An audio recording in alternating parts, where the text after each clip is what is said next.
Now, the greatest radio shows of all time. Suspense. The Shadow Node. Washington calling David Harding, counter-spy. Classic radio theater. The Great Gildersleeve. Fibber McGee and Molly. Dragnet. Gunsmoke. The Lone Ranger. Now, step back into a time machine with your host, Wyatt Cox. Good evening, friends of the Inner Sanctum.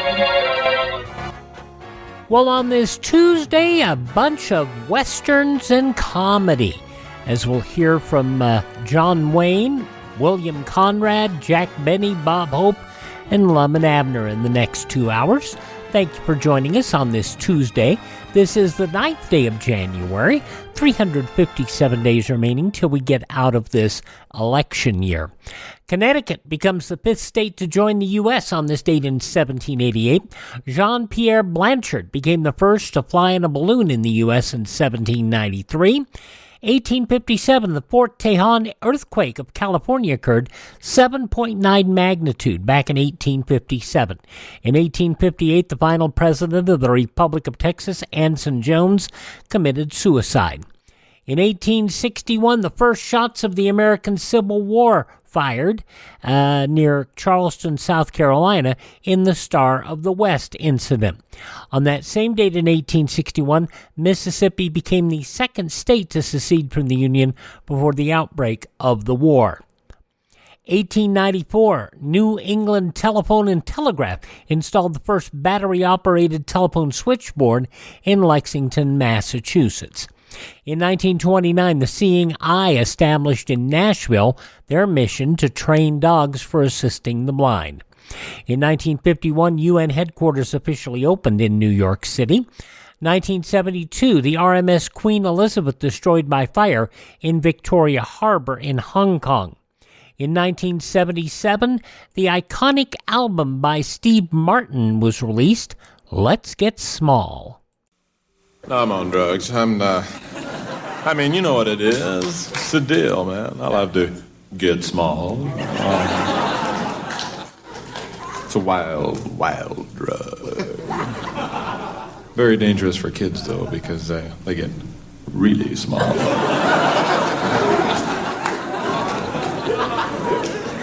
I knew I shouldn't get small when I'm driving, but I was driving around the other day, and a cop pulls me over. And he goes, "Hey, are you small?" I said, "No, I'm tall. He said, "Well, I'm going to have to measure you. I got a little test they gave you. It's a balloon. And if you can get inside of it, they know you're small." The album would begin a national catchphrase with his exaggerated, "Excuse me." Steve Martin's Let's Get Small album, released on this date in 1977. After losing a patent battle with Polaroid, Kodak left the instant camera business in 1986. By the way, you see those cameras floating around, those old Kodak instant cameras floating around, and they're no longer good for anything. They're not. There's no film available, and they are not rare. They're just doorstops. They're not even doorstops. They're not heavy enough to support a door. So yeah, if you see them, nah, don't bother. Let's see. Department of Justice announced it was going to pursue a criminal investigation of Enron on this date in 2002. 2006, Phantom of the Opera suppressed the record set by Cats for the title of longest-running show on Broadway. And in 2007, Apple CEO Steve Jobs introduced the original iPhone at a Macworld keynote in San Francisco. Yeah, whatever happened with that iPhone thing, you know? Passing away on this date in history, actor John Gilbert, Arthur Lake, Dagwood Bumstead in the Blondie movies, and on the radio too. Actor, satirist, writer, comedian Peter Cook passing away on this date.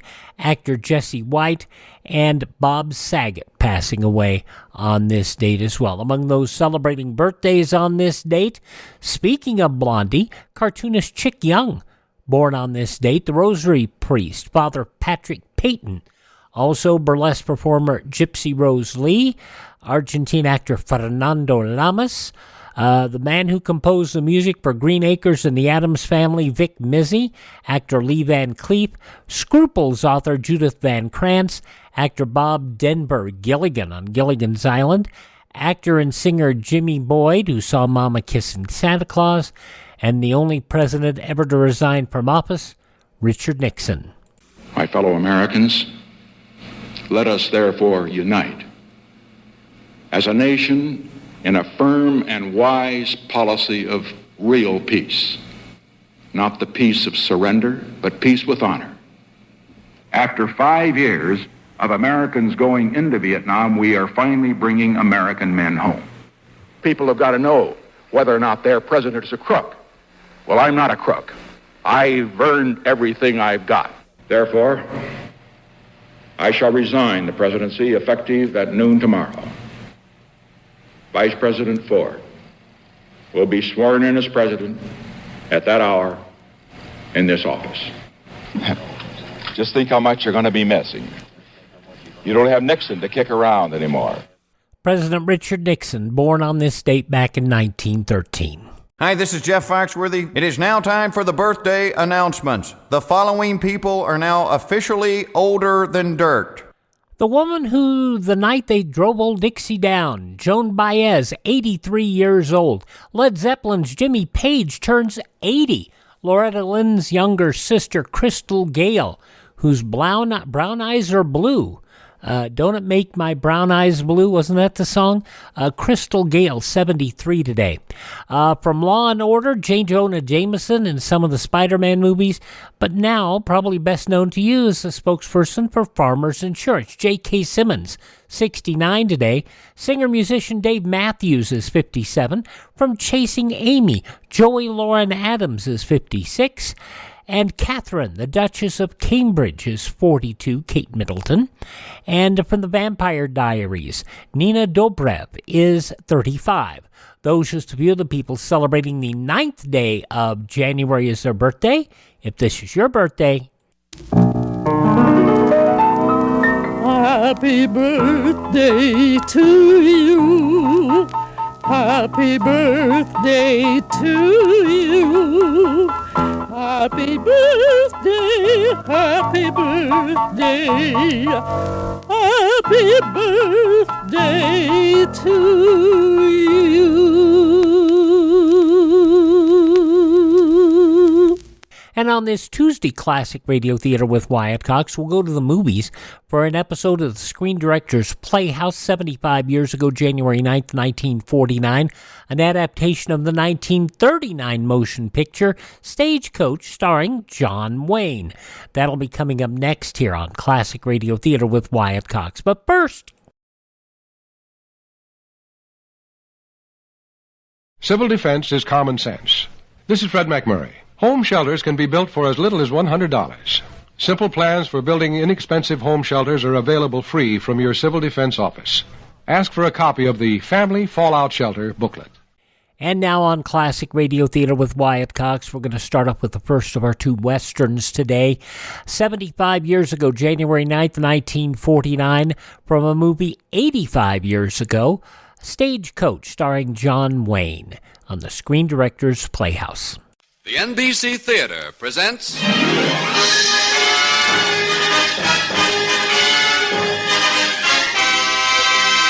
Screen Directors Guild assignment, production Stagecoach, director John Ford, stars John Wayne, Claire Trevor, Ward Bond.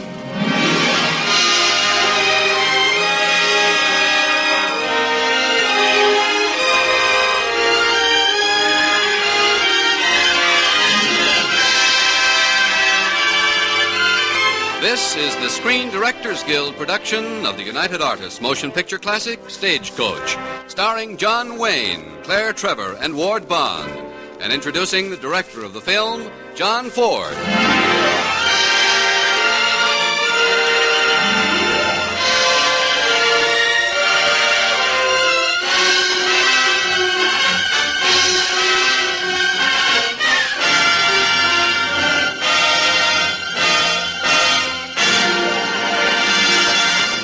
before we begin our story, here are a few words about the entertainment you will hear tonight and in future weeks at this time. The NBC Theater is proud to welcome the president of the Screen Directors Guild and the eminent director of such films as Variety Girl, The Perils of Pauline, and Taproots, Mr. George Marshall. Thank you, and good evening. This is the first performance of a series of Screen Directors Guild productions, in which the directors will personally bring you their favorite film assignments, along with the stars who created the original roles. Tonight, your director is John Ford. John, if you remember, is the winner of 5 Academy Awards, the guiding hand behind such great pictures as The Informer, How Green Was My Valley, and, of course, Stagecoach. You're on the set, John. Thank you, George. And good luck on our first production. Stagecoach is ready to roll. The last time I made that crack was about 10 years ago. When I first had the opportunity of putting on film this Romance of the West. For the cast, the picture offers an array of colorful character types, ripe for the actors' talents. Now the story and the cast are united again. Here is Stagecoach with John Wayne as the Ringo Kid, Claire Trevor as Dallas, and Ward Bond as Doc Boone.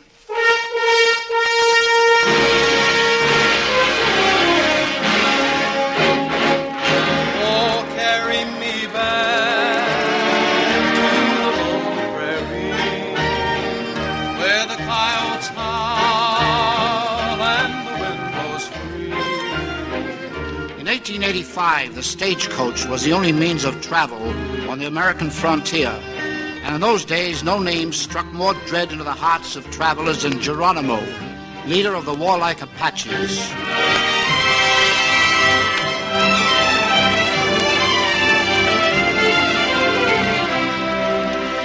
This, folks, is a story of a party of people who traveled from Tonto to Lordsburg by stagecoach in 1885. It's a story still told by the Indians.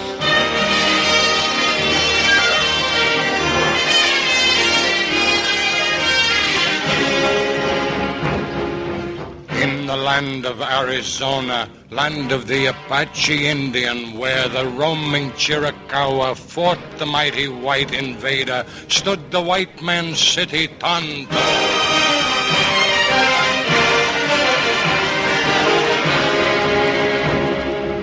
Tonto, where the flying wagon that the white man called a stagecoach stopped to take men to the westward, where Geronimo was leader, chief of the Apache Indian nation.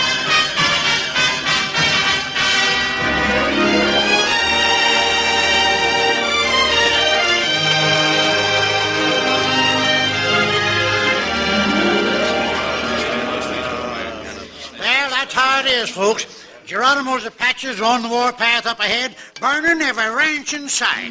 Then the question before the party assembled in this stagecoach is, shall we continue? I say yes. Continue. But, Mrs. Mallory, should you be traveling in your condition? My husband is in Apache Wells with his troops.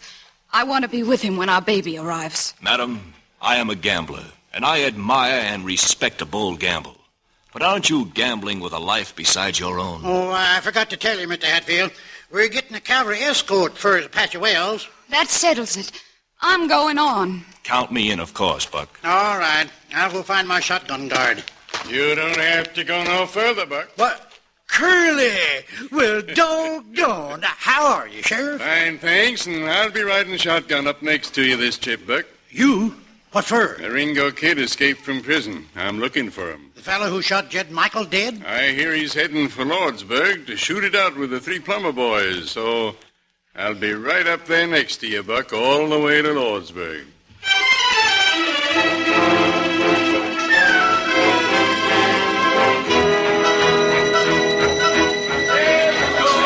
There she comes. Top of the hill now. There comes the stagecoach. Better stand back a bit, Doc.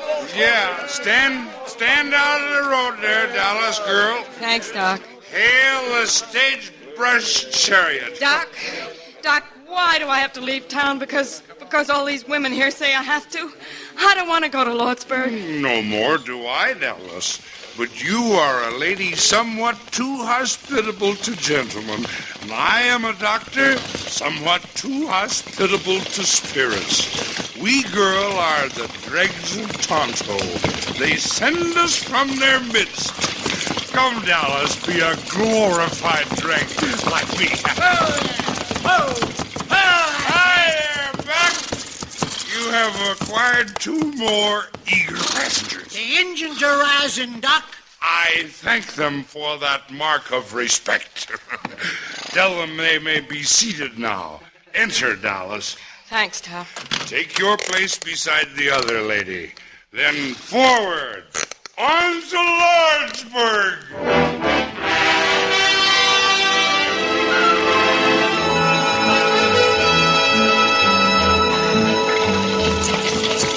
What you driving through this canyon, Buck? Well, I aim to be hard to shoot at in case Geronimo's Apaches are in these hills. I'm with you, Buck. The law. That don't make me bulletproof. Down! Kingdom High! Here she comes, Apache! Keep your shirt on and stop the coach. It ain't Apaches. There's someone up ahead blocking the road with a rifle. Whoa there! Whoa, whoa! Here he comes, whoever he is. What? It's the Ringo Kid. That's right, Buck. Hiya, Curly. Ringo. Didn't expect to find the sheriff riding shotgun. I was heading for Lordsburg, same as you, Ringo. Well, my horse went lame, so you got another passenger. I'll take that rifle first, Ringo. That's so, Sheriff. You're under arrest. The murder of Jed Michael. Sorry, Curly, but this Winchester here says different. Sorry, Ringo. But if you'll look back up the road a piece, you'll see our escort of United States Cavalry coming up. Oh. I'll take that rifle now, Ringo. Sure, Sheriff. But you better hold on to it. You may need it before we get to Lordsburg. Thanks. You can get into the coach now. Much obliged, Sheriff. Get going, Buck. Yep! Susie! Yep! Nelly!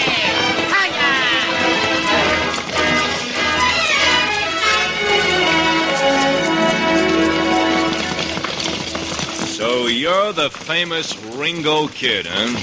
My friends call me Ringo. Right name's Henry. Henry? Why, I remember you. Say, I fixed your arm when you was just a little sprout. You was no higher than a quart of bourbon. Now, that was my kid brother broke his arm. You did a good job, too, Doc, even if you was drunk. Well, thank you, son. How's your brother now? He was murdered. Oh, no. Him and my dad. By the 3 Plummer Boys. Well, good luck when you get to Lordsburg, son. Thanks, Doc. Mrs. Mallory, you're tired. Would you like to rest your head on my shoulder? No, thank you. Mr. Hatfield, would you mind if I sat over on your side of the coach? Not at all, ma'am. Excuse me. Yes, of course. Right here, Mrs. Mallory. Thank you, Mr. Hatfield. I must have the plague, huh, Dallas? You? Oh, no, it's not you. Have a drink, Hatfield? No, thank you. No, thank you, he says. Have a drink, Doc? Yes, thank you.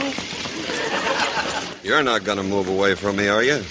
No, Ringo. Well, I guess I can't expect to break out of prison and into society in the same week. Shh, she'll hear you. I guess I'm pretty dumb for sitting down beside a lady like you, Dallas. A lady? Thanks for not moving. Oh, don't, please. Why are you looking at me like that? Ain't I seen you someplace before? No, you haven't. I wish I had, though. I know you. I know who you are. I used to be a good cowhand. A few years back. Things happened. Yes, things happen. Bottle in a bottle. Drink up, Doc. Doc's getting a snoot full. Things happen. And now they'll take you back to prison. Not till I finish a job in Lordsburg. Ringo, I wish you wouldn't. Wish I wouldn't what? Oh, nothing. Nothing. Bottle in a bottle. Confound that driver. Why doesn't he drive more carefully? He's playing it smart, Hatfield. He took to the mountains. Apaches don't like snow. Well, he might have some consideration for Mrs. Mallory and her condition. Oh, I'll be all right, Mr. Hatfield. Thank you. Apache Wells just ahead. Apache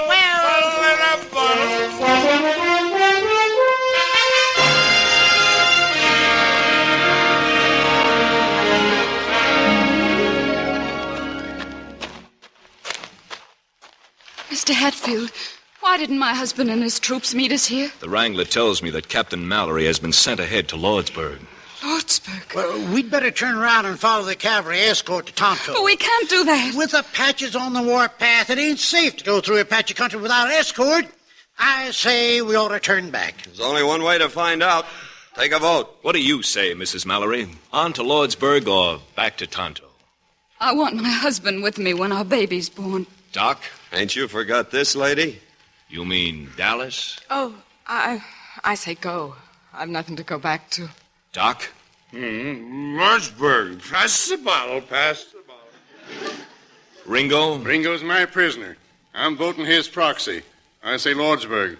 Hatfield? I am at the service of Mrs. Mallory. Thank you. Buck? Lordsburg it is. Well, let's all step inside and get some grub. Looks spry. You'd better take my arm up these steps, Mrs. Mallory. Oh, no, thank you. Really, I'm quite... I'm quite... Oh. Mrs. Mallory. She's fainted. I've got her. Dr. Boone. For her, huh? Mrs. Mallory needs your help. Who? What? Oh, it's no use. He's drunk. Ringo. Yeah? I don't know for sure, but I think you better go inside and start heating some water. All you want and then some. And then some. Carry her inside, Mr. Hatfield. Oh, allow me. Allow me. I'll carry her myself, you sot. Thank you, sir. You drunken swine. Thank you. Now, if you'll open the door for me, Dallas. Yes. Drunken swine of a doctor. Doc, honest, ain't you ashamed? Did I understand that swine to call me a drunken swine? No. I wish I could do something. There is something you can do, Buck. Yeah, but what can you do in your condition? I can drink all of the hot, black coffee you can make. I, sir, am a doctor. Now get busy. Get busy.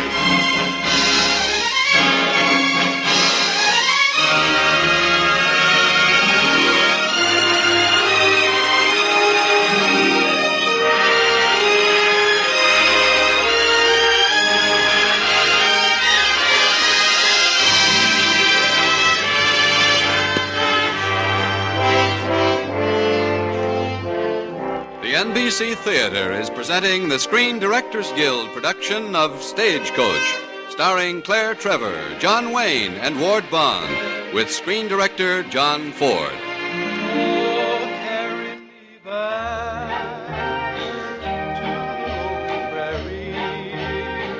Where the coyotes howl and the wind blows free.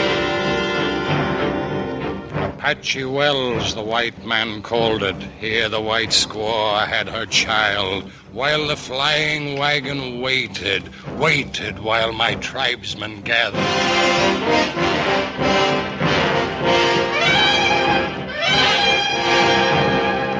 On the hills and on the desert gathered the Apache warriors, while the white squaw had her child and the flying wagon waited. Oh, it makes me nervous, being held up like this in Apache country.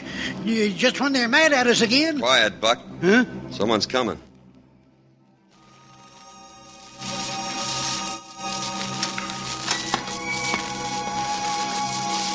Dallas? Look, it's a little girl. A girl. Let me see it. Well, I'll be doggone. That's real fine, ain't it, Dallas? Real fine. Oh, yes, Curly, it's fine. A baby. How? No, I mean, why? I'll explain it to you sometime, Buck. Listen, boys. Doc Boone. 3 cheers for Doc Boone. Never mind the 3 chairs. Just pour me 4 fingers instead. I'm thirsty.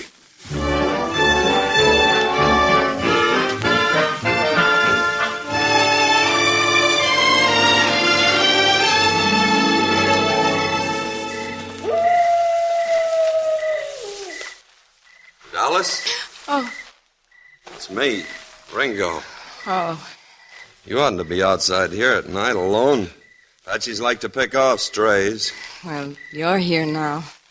I watched you with that baby today. You look, well, nice. I just wanted to hold it a minute. You're visiting in Lordsburg? I have friends there. Oh, good. Ringo, why don't you escape? I aim to, in Lordsburg. Well, why not now? Why not go over the border now? My father and brother were shot down by the Plummer Boys. I guess you don't know how it feels to lose your folks that way. My folks were killed by Indians when I was a kid. Oh, that's tough. It's a hard country, especially for a girl. You have to live no matter what. That's it. Look, Miss Dallas, you got no folks, neither have I. Maybe I'm crazy to ask you, but, well, I still got a ranch down across the border, and I guess I'm crazy being close to you like this, but... Ringo, you don't know me. You don't know who I am, or... I know I want to marry you, Dallas. Ringo. That ain't an answer, Dallas. Oh. Ringo, you can't go to Lordsburg. Not now. The Plummer Boys will be 3-1 against you. You'll get killed. Can't tell. You can't win. Can't run away from it either. How can you talk about our life together when you want to throw your life away? Well, what do you want me to do? Get away. I'll follow you. You mean that, Dallas? Well, I just can't leave Mrs. Mallory and her baby now, but listen. There's a horse all saddled and ready for you in the corral. What? Yeah, there's a rifle in the saddle boot. Now get going. I'll come after you. I'm counting on that, Dallas, with my life. Goodbye, Ringo. Watch out for Apaches. I got a rifle now, and I got you. Don't worry, Dallas. I'll be waiting.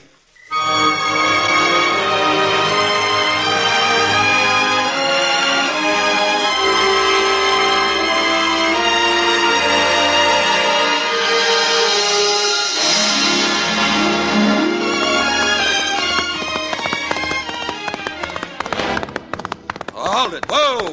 Hold it! Hold it, boy. Easy. Smoke signals on the ridge. Apaches. I gotta warn Dallas and the others.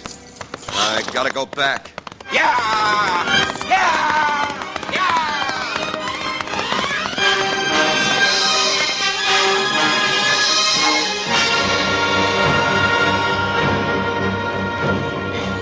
On the ridge and on the mesa smoked our Chiricahua fires. Rise, the fires told my nation. Strike the white man's flying wagon. Rise, my kinsmen, rise, Apaches, chieftains, horsemen, lances, rifles. Stagecoach on the Lordsburg Trail.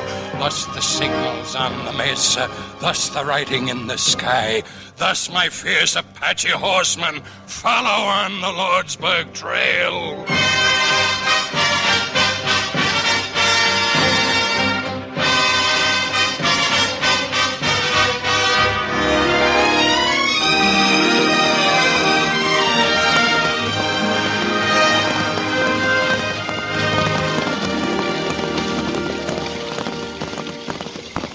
We're making good time. I say we're out of danger now, thanks to Ringo here.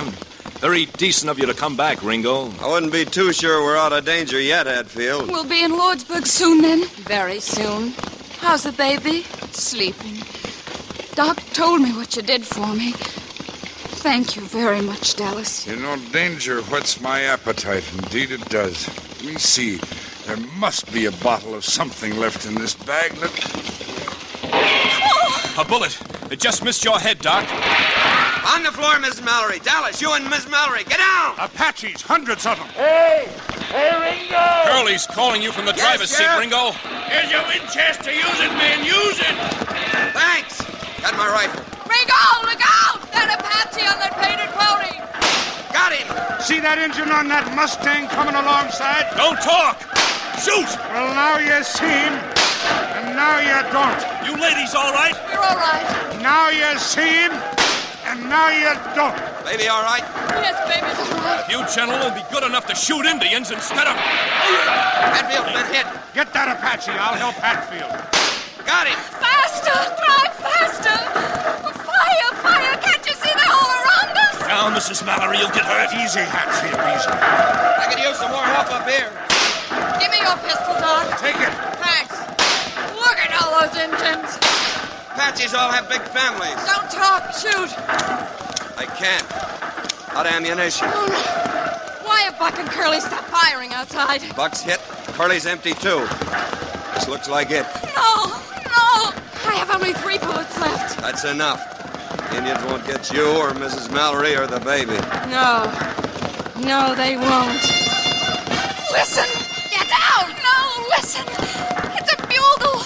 Listen. It's the cavalry from Lordsburg. The Apaches are breaking. They're running away. Glory, glory. How's Hatfield? Dead. Glory, glory.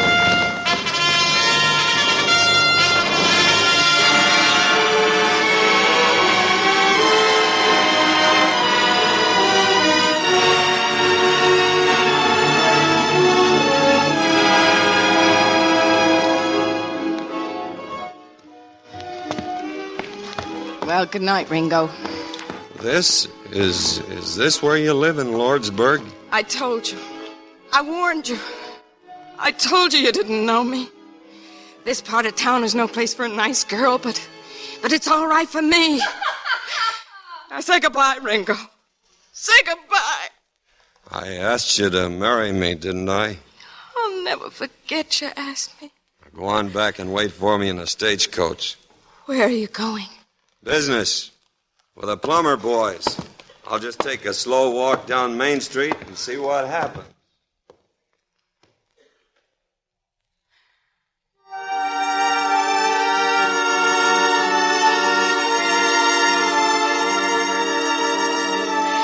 Dear Lord, this stagecoach don't pass much for a church, but I'm praying to you here. Please, Lord, it's 3-1 against Ringo out there, and the Plummer Boys are dead shots. Awful dead shots, Lord. Like I was saying, Lord, it's 2-1, Lord. He's all I got, and all I ever want. So please, dear Lord, please let me have him back. Please, please, please. Oh, carry me back to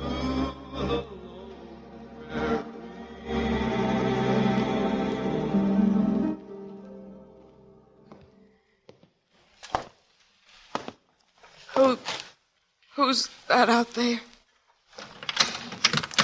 Ringo! Yeah. You hurt? No. I prayed for you. I prayed. You did good. Let's get out of here then. Escape. Don't have to anymore. Before he cased in, Luke Plummer confessed he killed Jed Michael. You're free? Yeah. And they didn't even hurt you? Dead shots like the Plummer Boys? Deadest dead shots you ever saw. Oh, Ringo. Dallas, what are you crying for? Nothing's happened.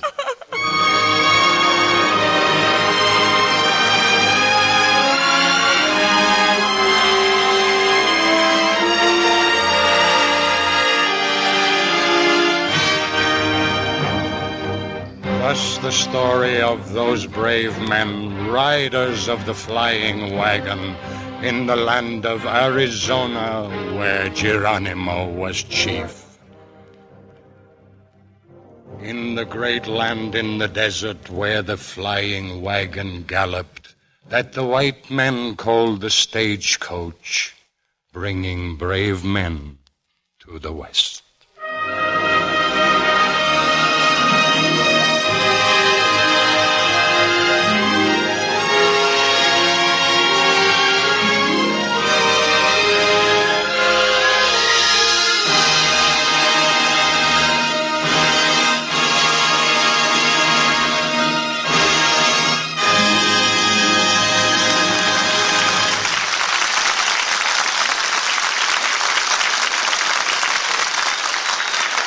Our stars will return in just a moment.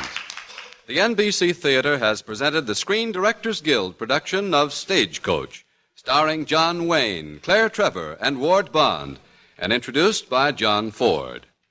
In the weeks to come, the Screen Directors Guild will bring you Douglas Fairbanks Jr., Robert Montgomery, Rosalind Russell, James Mason, and Irene Dunn. And next week, the NBC Theater presents screen director Richard Wallace, introducing the current film comedy Let's Live a Little, starring Robert Cummings. And now, here again is our special guest, the president of the Screen Directors Guild, Mr. George Marshall. The premiere production of the Screen Directors' entry into radio has now joined the Stagecoach itself in that great fund of memories known as the past. And speaking for the Guild, I'd like to express our gratitude to the National Broadcasting Company for the opportunity to better acquaint the public with the work and role of the screen director. Take it away, John Ford. Well, how do you hardy frontiersmen like pioneering in an NBC studio instead of the badlands of Arizona? Very much. You know, just the memory of that dust is enough to send me running home to wash my hair. Pappy, this is wonderful. Wayne, wonderful? What do you mean? Well, no getting up early in the morning and arguing with a horse. You know, I think it's wonderful that the screen director is being honored like this. He's the fellow who really makes the movie. Claire. As for us actors and actresses, well... where'd we be without you, Pappy, and others like you? That's right. You taught us our business. That's all I can say. Thanks. Say, talking about wonderful things, it's a wonder that Pappy here hasn't yet displayed his fine, tyrannical hand. How do you do? That's so, Ward, John. Now, look, as long as we're speaking about fine, tyrannical hands, look, are we going to do this again? Because if so, I'd like to take you folks... Yeah, I thought so. You'd have something to say about it. We had that same trouble 10 years ago. That's right. Hey, can't we go out and reach... Now, look, John, don't you remember? This is radio. There are no retakes. Good night, everybody.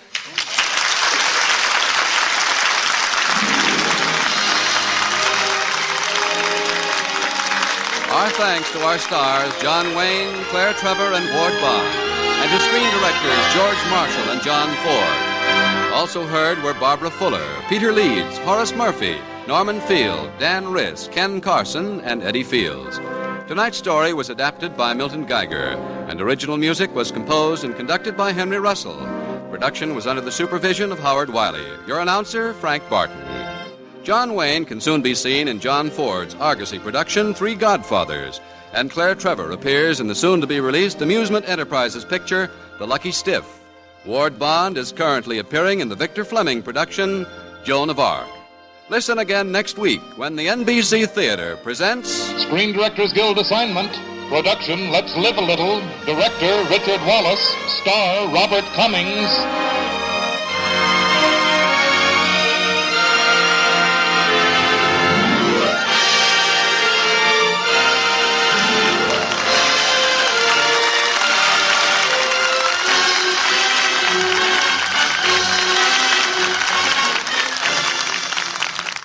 Don't miss an hour now of America's favorite music, old tunes and new hits over most of these stations.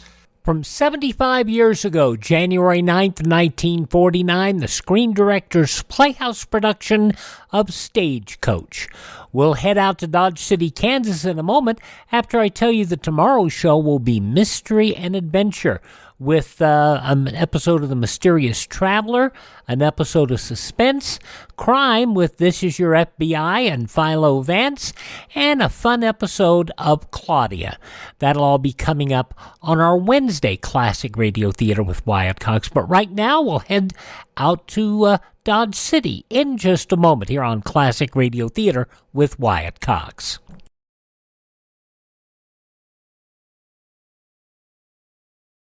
Civil defense is common sense. This is Howard Duff with this reminder. 640 and 1240. These are the Conrad frequencies during a national emergency. 640 and 1240 on your regular radio will be your only official means of receiving vital information. Remember, 640 and 1240. You know, some of the things I tell you to go do is go to classicradio.stream, and when you go to classicradio.stream, there are a lot of things that are available there for you. I've got a direct link to our Spreaker feed, so that you can listen to us from a laptop or from a phone. You can download the Spreaker app, Spreaker, the Spreaker app, and search for Classic Radio Theater with Wyatt Cox. You can also support us if you go to our webpage, which is at classicradio.stream. We've got a wonderful AM/FM radio there that's available. We've got the Ocean Digital internet radio so that you can listen to the podcast through that radio. You can with Wi-Fi. You can also hear the wonderful stream from Jay Lichtnauer, radio.macandmind.com, and hear a stream of radio shows around the clock. We've also got the great book, The Invasion from Mars. We've also got the yours truly, Johnny Dollar collection book there. We've also got I Was a Communist for the FBI, the book there available as well. Video, The Man from Homicide. Also, the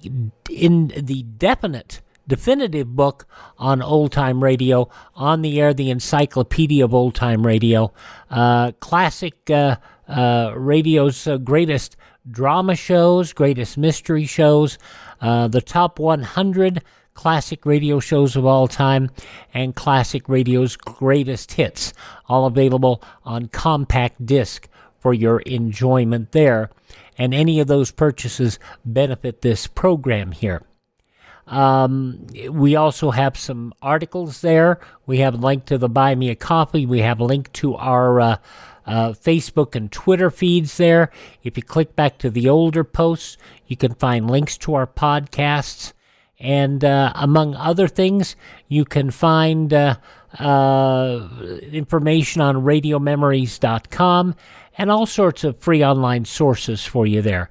That's at classicradio.stream, classicradio.stream. Okay, now let me get away from that and go away from the plugs and get to something very important, which is our trip to Dodge City, Kansas on this Tuesday, an episode of Gunsmoke starring William Conrad from 70 years ago, January 9th, 1954. The joke, is on us.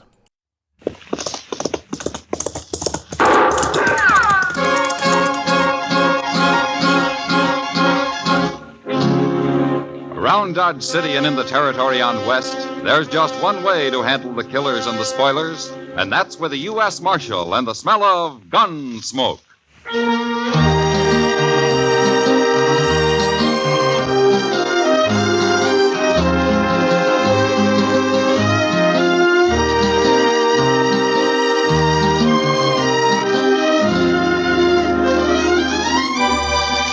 Gunsmoke, starring William Conrad. The story of the violence that moved west with young America. The story of a man who moved with it. Matt Dillon, United States Marshal.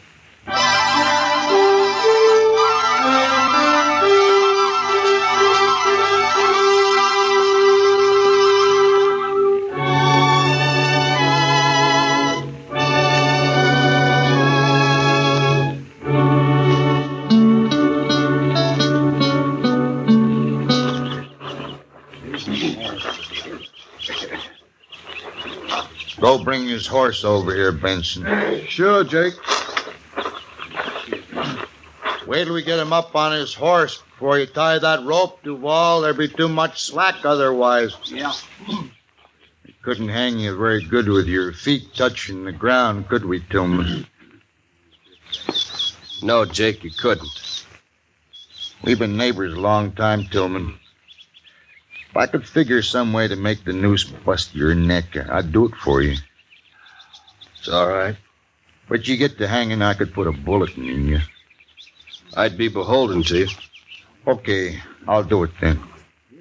Would you drop by and tell my wife on your way home, Jake? Sure.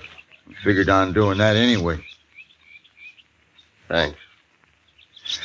I always liked you, Tillman. It's kind of too bad about this. Sure. You're mighty calm for a man with a noose around his neck. You men got your minds made up. Well, we can't have no man stealing horses around here. But none of us feel safe less than we caught and hung them. I reckon I'd feel the same way, Jake. Of course you would. You'd hang me just as fast if I'd done it. I would. Only difference is I'd want to be awful sure it was you that done it. Oh, I'm sure. Heck, we caught you red-handed, didn't we? Told you 100 times I found them horses running wild. I was driving them back to you. Now, Tillman, you was headed in the other direction. He got away from me. I was trying to turn him back. Excepting we don't believe you. None of us do. Well, ask Jennings. He saw me rounding him up for you. Jennings ain't here. Well, why don't you find him? Can't take the time. You delay a hanging, the first thing you know, the man's got loose. It just encourage horse thieving. Like I said, you got your minds made up. We gotta protect ourselves, Tillman. Here's his horse, Jake. Get mounted, Tillman. Sure.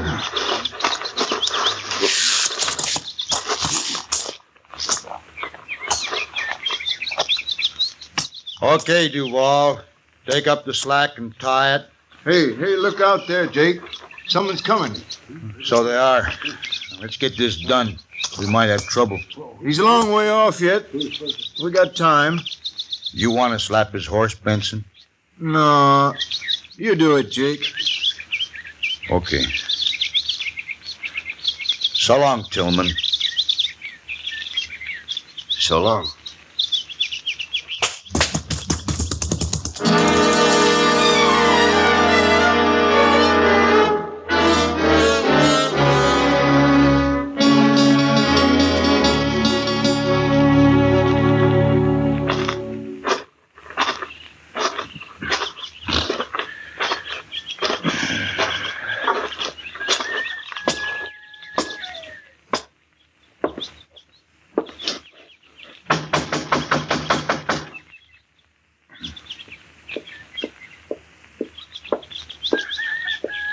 Hello, Jake.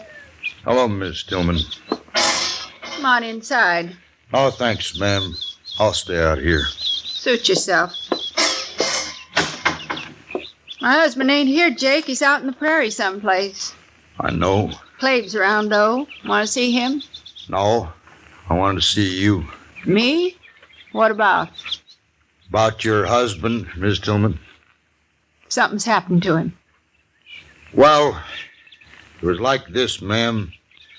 You know, me and Duval and Benson's been losing some horses lately. I heard. But Tillman ain't, somehow.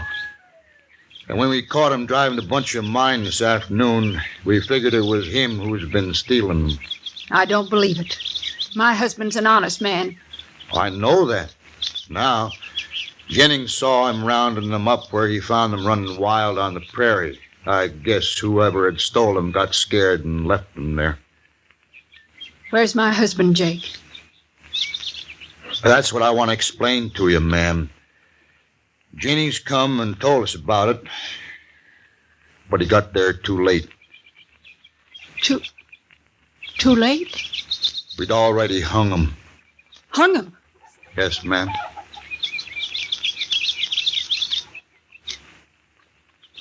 Clave! Clave, come out here! What is it, Mom? Well, hello there, Jake. Hello, Clabe. Tell him what you done, Jake. Done? Clabe, we hung your old man this afternoon. You what? We hung him for stealing horses. Pa? They found out he didn't do it. After. Yeah. I guess the joke's on us, all right. Wait, Ma. He's kind of upset, Clabe. You better go with her. Somebody ought to kill you, Jake. Now, don't talk like that. I said we were sorry. I gotta get home. It's kind of late. So long.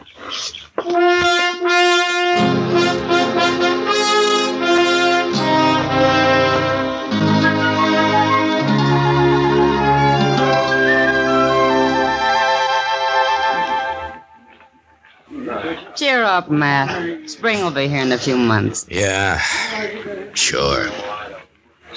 You're still bothered by the Tillman hanging, aren't you? He was lynched, Kitty. All right, lynched.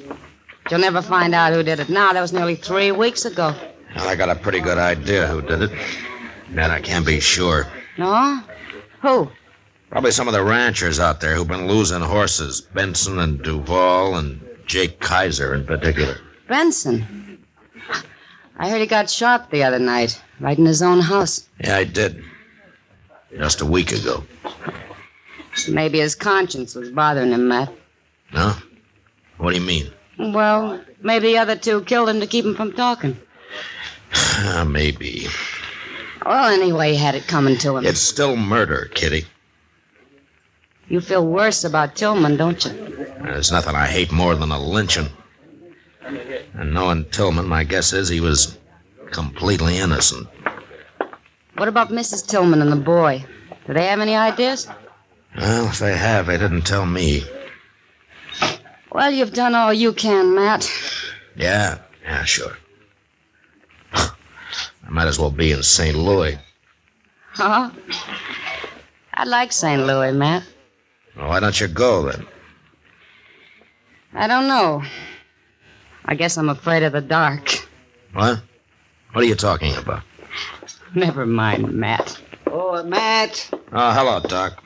Oh, hello, Kitty. Sit down, Doc. Oh, thank you. Yeah, don't mind if I do. Say that fella Duval, Matt. Yeah, what about it? He's over in my office. What? Oh, what for? He's been shot, Matt. Shot. Dead. What? His hired hand brought him in. When did this happen? Well, early tonight, he said. You know, it's a funny thing, Matt. Duval was shot through the window of his house with a .50 caliber rifle. I dug the bullet out. Just like Benson. Yeah, I thought it was kind of interesting myself. That makes Jake Kaiser the only one left, Matt. Why, you think Jake did it? I don't know. Well, he's been sitting right over there in a card game since noon. Are you sure of that, Kitty? Well, I was gone for an hour, but he was there when I left, and he was there when I got back. Well, he couldn't have done it in an hour, Matt. No. Look, Matt, he's leaving. Yeah, excuse me. I'll be right back.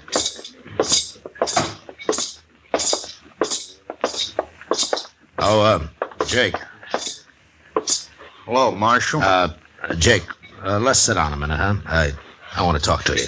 Sure, Marshal. What's it about? Here's the table.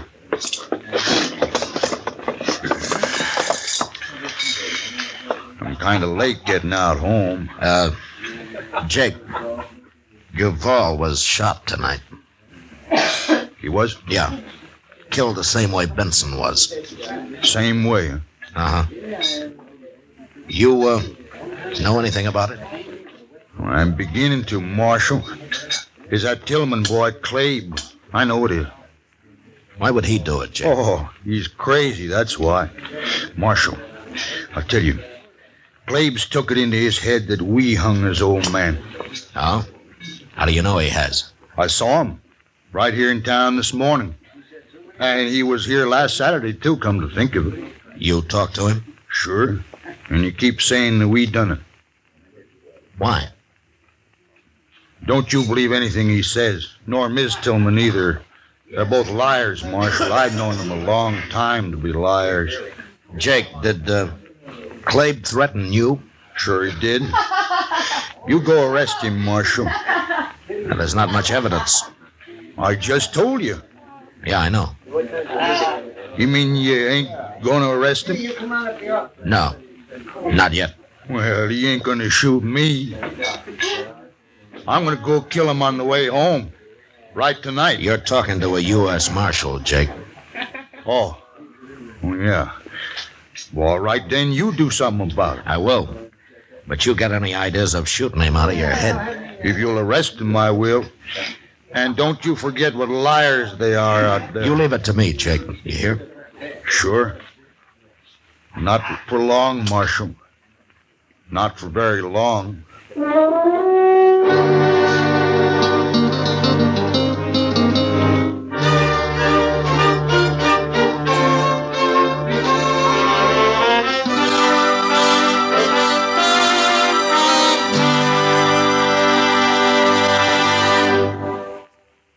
We will return for the second act of Gunsmoke in just a moment. But first, a reminder to you Western fans. America's favorite singing cowboy, Gene Autry, rides to new adventure and sings plenty of songs with the Melody Ranch Gang tomorrow night.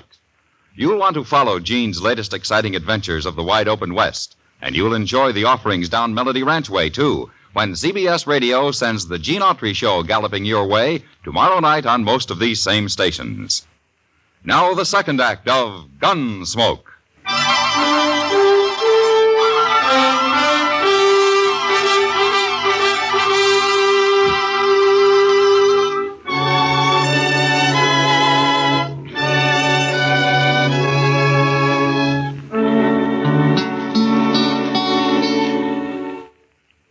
Jake Kaiser was a senseless kind of man, and I knew he'd probably go kill young Clabe Tillman the first time it happened to occur to him again. Still, I couldn't arrest Clabe for 2 murders just on Jake's word that he'd threatened him. I needed a lot more evidence than that, and the only way of getting it I could think of was from Clabe himself.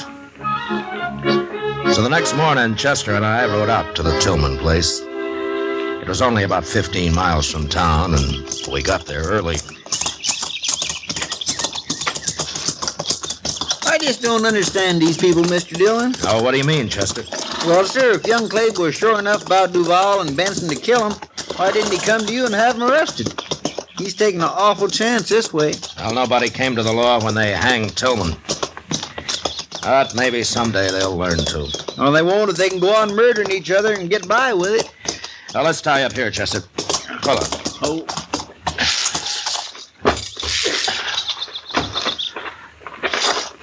Nice place Tillman made here, ain't it? Well, he worked hard on it, Chester. Now, come on, let's see if Clabe's around. All right.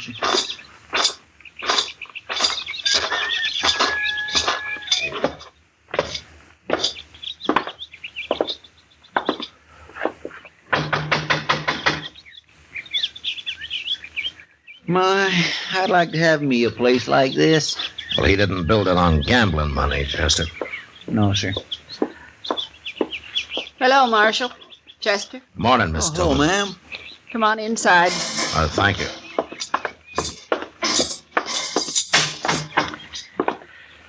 Sit down. Thank you. Well, I don't want to bother you, ma'am. No bother. Well, I was looking for Clabe. I'd like to talk to him. He's out back. He'll be here in a minute. Oh, good. Good.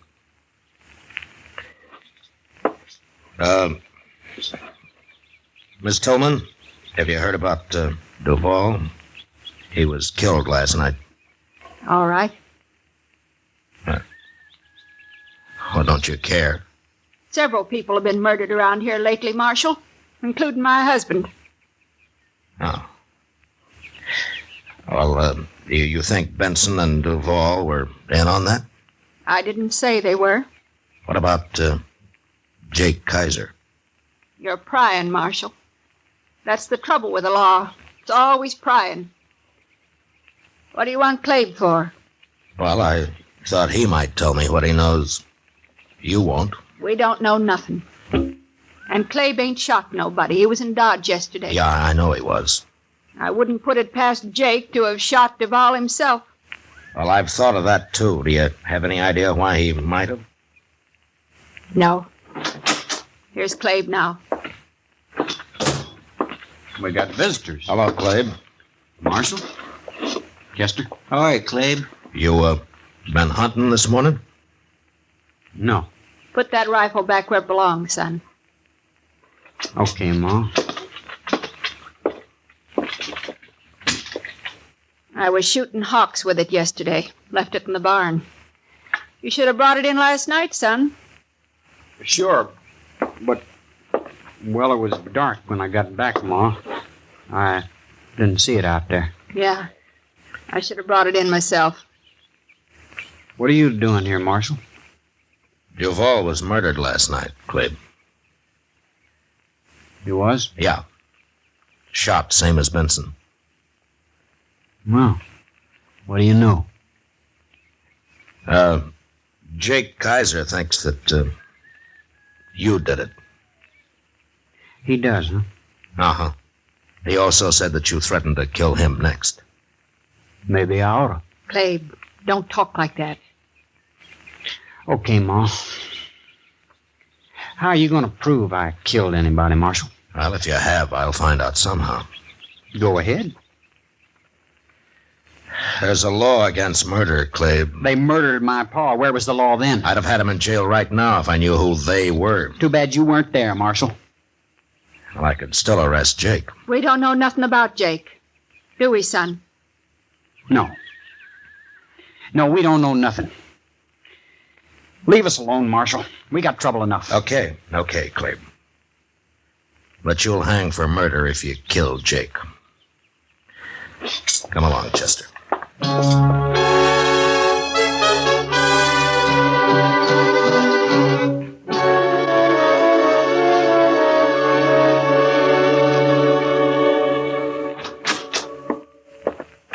I just saw him, Mr. Dillon, walking right up Front Street. Oh, Clabe? Yes, sir. It's Saturday, and he's back in town, just like you said he'd be. Well, I wasn't too sure, Chester.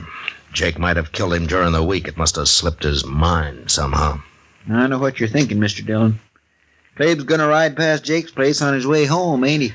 Well, the man's been killed each Saturday the last 2 weeks. It could happen again. You gonna stop him? Get our horses, Chester. We'll ride out to Jake's. Now? Hadn't we ought to follow Clabe when he leaves? No, it's Jake I want to keep an eye on. I don't understand. Just get the horses, Chester. Yes, sir. And be sure there's a rope on my saddle, huh? We gonna hang somebody? No, now get going. Yes, sir.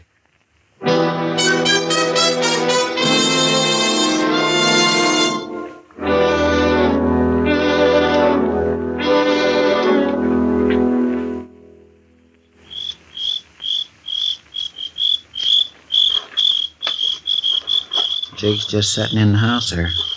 Plumb unconcerned, Mr. Dillon. Somebody just got off a horse out there by the corral. I thought I heard a horse. Gosh, I wish there was a moon tonight. Oh, it's better dark. Stay out of the way of my rope, Chester. You gonna rope him? Shh, quiet now.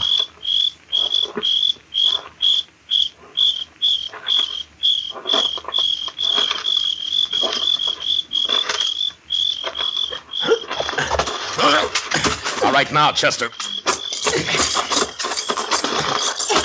All right, grab the rifle, Chester. Yes, sir, I got it. No, don't let me go. Why, he's a woman, Mr. Dillon. Yeah, that's why I used the rope. All right, stand up now, Miss Tillman. Come on. You shouldn't have stopped me, Marshal. It won't do any good. 2 murders are enough, aren't they? I was saving Jake for the last.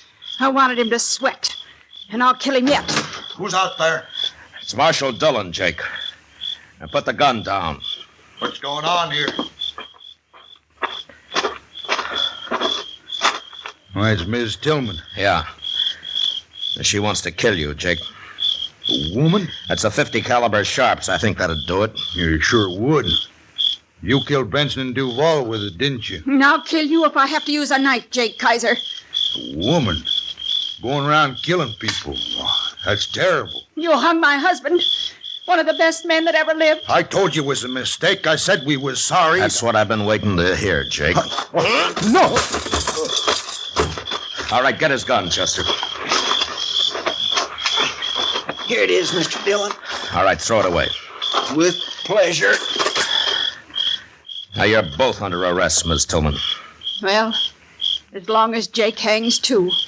He'll hang. What will Clabe think? He knew about this when he found your rifle in the barn last week. And I guess he figured there was no way to stop you. You found the only way, Marshal. I guess maybe I should have told you everything from the first. Yeah. Yeah, but it's too late now. I'm sorry. Don't you feel bad about it, Marshal? I don't mind. I don't really mind at all. I know you don't, Miss Tillman. And that's the worst part of it.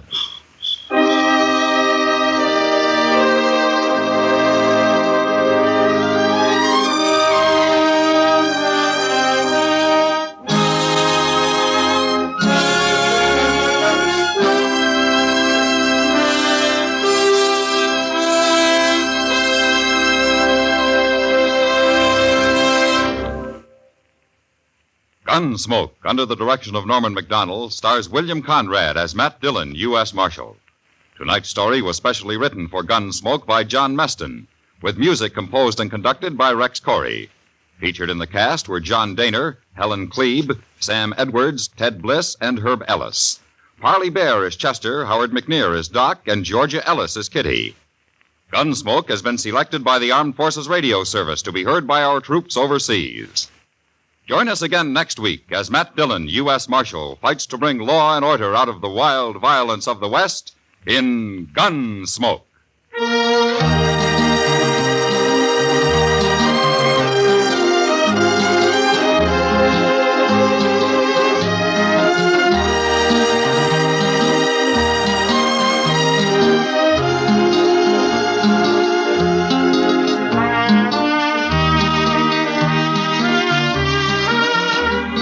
Transatlantic telephone call with Ingrid Bergman about her plans to tour as Joan of Arc, a preview of the London company of Kismet, and an introduction to Renee Jean Mayer, star of the forthcoming Broadway production The Girl in the Pink Tights. All this and more takes place on Mike Wallace's Stage Struck, now heard Sundays on most of these same CBS radio stations. Tomorrow at its new Sunday afternoon time, go Stage Struck at the Star's address. George Walsh speaking. Lionel Barrymore's Radio Hall of Fame is great Sunday night drama on the CBS Radio Network.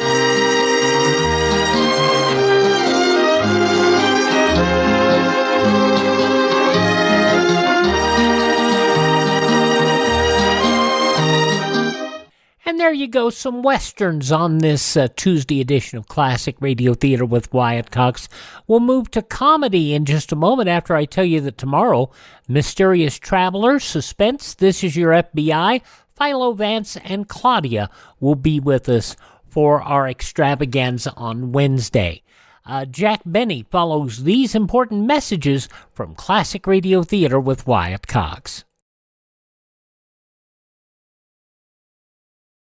In case of enemy attack or grave national emergency, keep listening to your radio. The emergency broadcast system will immediately bring you official information and instructions. Stations will not give call letters, but will identify the area they're serving. So dial around till you find the right one in your area, and then follow the instructions given. Now on Classic Radio Theater with Wyatt Cox, another episode from the final season of the Jack Benny program. This goes back 69 years to January 9th, 1955. The Elephant's Graveyard. I don't know if Don Wilson was involved. The Jack Benny program, transcribed and presented by Lucky Strike, the cigarette that's toasted to taste better. It's toasted. That's one important reason a Lucky tastes better. It's toasted. The fine tobacco that goes into every Lucky is toasted to taste better.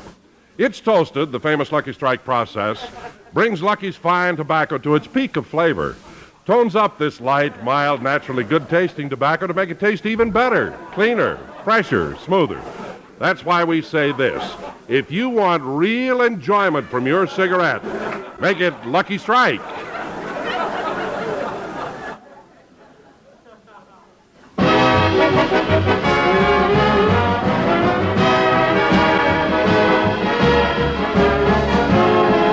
The Lucky Strike program starring Jack Benny with Mary Livingston, Rochester, Dennis Day, Bob Crosby, and yours truly, Don Wilson.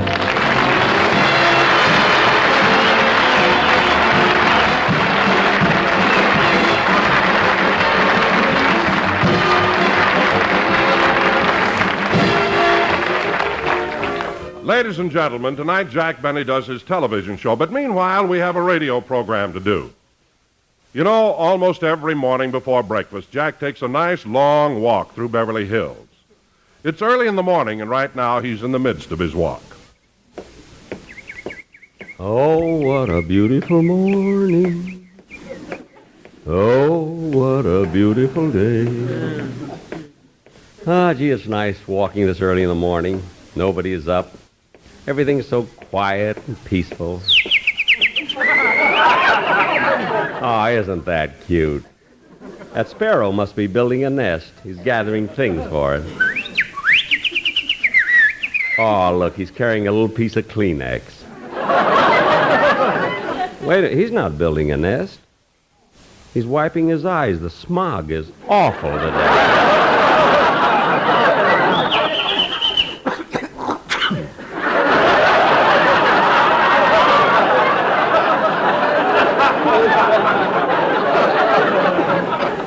Yep, it really is bad. But it feels good going out so early. Everything is so pretty. I like living in Beverly Hills. Gosh, look at that. I haven't seen a horse and wagon for years. I'll never forget the first time I was driving my Maxwell and we passed a horse and wagon, and my car scared the horse. Come to think of it, it scared the wagon, too.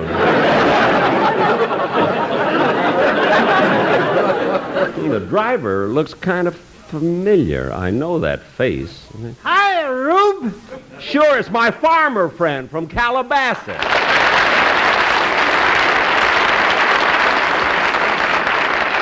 You're telling me. Say, what are you doing here in Beverly Hills? I'm on my way back home. Oh, what'd you come to town for? Yesterday, I went down to the radio studio to appear on a new quiz program. Take it or milk it. Oh. But that ain't the first time I've been on radio. A couple of months ago, my wife told me she'd like a Bendix on the farm, so I won one and brought it home with me. I bet that made her happy. Yeah? No, I brought home the wrong Bendix. She wanted William.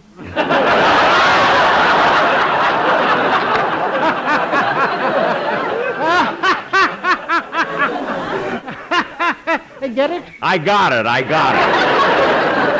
You ain't the first sucker who fell for that one, Rube. Hey, by the way, I meant to ask you something. I've never been in Calabasas. Pretty small place, isn't it? Sure is. They even have a special Burma shave sign for the town. Oh, what does it say? If you sneeze or blink or remove your glasses, you'll miss the town of Calabasas. Hey, that's pretty good. Well, I better run along now. See you again. So long, Rube. So long. Yeah, I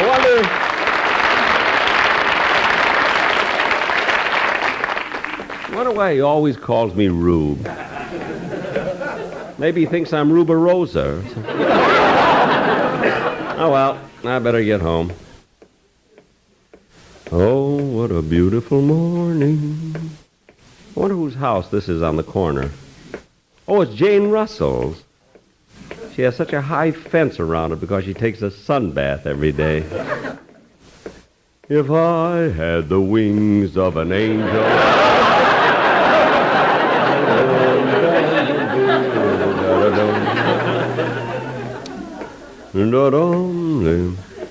Well, there's Phil Harris's house. He has a nice weather vane he put up on his chimney. An old crow. Why didn't he use a bird instead of a bottle?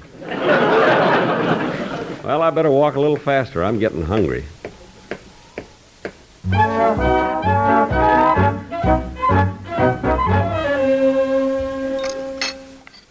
Ah, Rochester, that was really a good breakfast. I'm glad you enjoyed it, Mr. Benny. I sure did.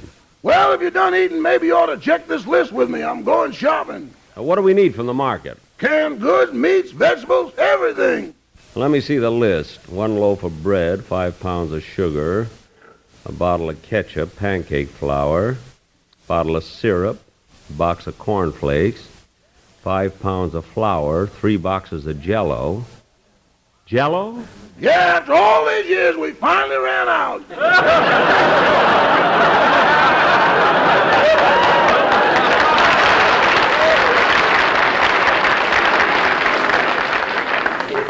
Oh. Well, I'll go now. See you later. Okay. I wonder who's paying us now. Lucky Strike or Jell-O? Oh, what a beautiful morning. Gee, the house always seems so empty when Rochester's out. I really miss him when he's not here. I'm glad I put that no marriage clause in his contract. Sometimes I think... Coming! Oh, hello, Don. Hi, Jack. I came over about the commercial. Oh, well, come on in. Hey, wait a minute. If you came over about the commercial, where are the sportsmen? I've asked them to wait out in the car, Jack. I want to speak to you about a personal matter first. Oh, what is it? Well, Jack, I don't like to trouble you with this, but I still haven't received my salary check for last week's show. Oh, gee, well, Did you talk to my business manager? No, I couldn't. They're having a riot up there, and the warden cut off all communication.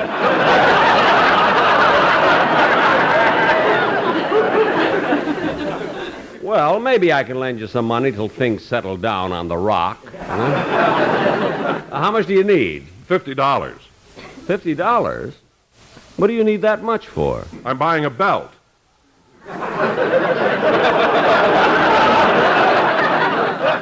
Don, I only pay $2 for a belt. Why should you... Oh. Well, all right, Don, here's the money. Now bring the quartet in and let me hear the commercial. Jack, won't you come out to the car? They're all packed up. They're going away. It'll save a lot of trouble. Oh, are they leaving for someplace? Yeah. Well, all right. Come on, I'll go out to the car. Wait a minute, Jack. Jack, what's that? Oh, next door, the Coleman's electric fence. Every time I come out of the house, it goes on. Hey, hiya, fellas. Boys, how about letting Jack hear your commercial? Yeah.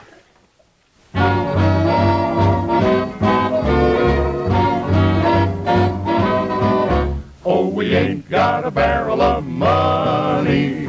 Maybe we're ragged and funny, but we'll travel along, singing a song, side by side. Don't know what's coming tomorrow. Maybe it's trouble and sorrow, but we'll travel the road, sharing our load, side by side, through all kinds of weather. What if the sky should fall? Just as long as we're together, it doesn't matter at all. When they've all had their quarrels and parted, we'll be the same as we started, just traveling along, singing a song, side by side. As you know, we've been working for Benny. That's why we haven't a penny. But with Lucky's to plug, we're happy enough, side by side. Lucky's are always so pleasing. Finer tobacco's the reason. Give us Lucky's and Natch, for on a match, side by side. Lucky Strikes taste better, they're cleaner and fresher too. Lucky Strikes are so much smoother, your finest smoke, it is true.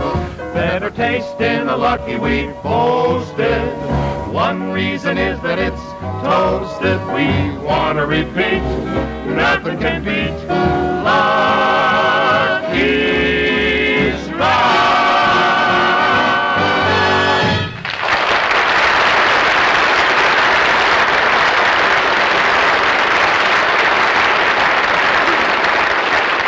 Hey, fellas, that was fine. You know, that'll be a great number on the program.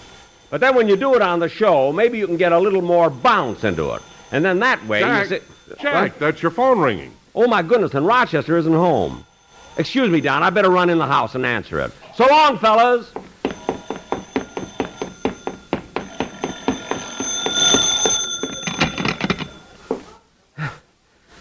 Hello? Hello? Can you tell me what television program you're watching now? I'm sorry, but I'm not watching television right now. Oh, I see. Well, did you look at television last night? Yes, I did. Would you mind telling me what programs you watched? Let's see. Robert Montgomery and Burns and Allen. Oh, would you mind telling me all about them? I don't have a set.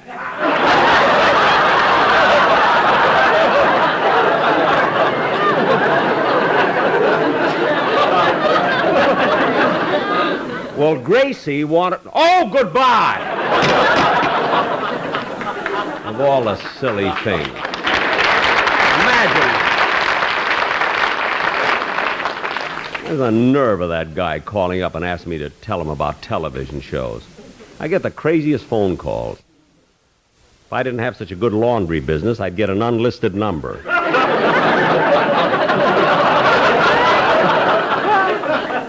Maybe I ought to have my name taken out of the phone book anyway. Or at least out of the yellow pages. I wonder if everybody gets this. Oh, Rod! Oh, he's gone to the store. Coming! Coming!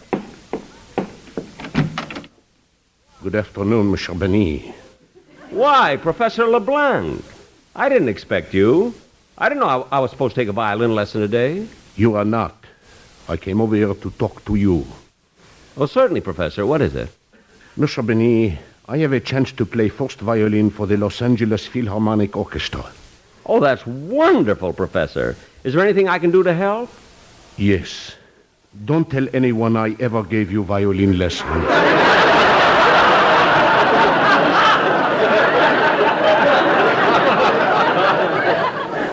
Oh, well, in other words, you want me to give you character references.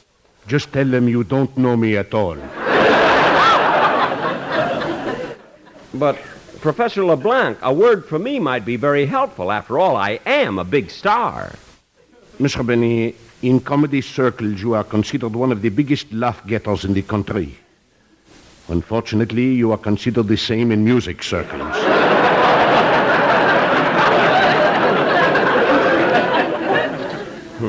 Well, at least I can wish you luck.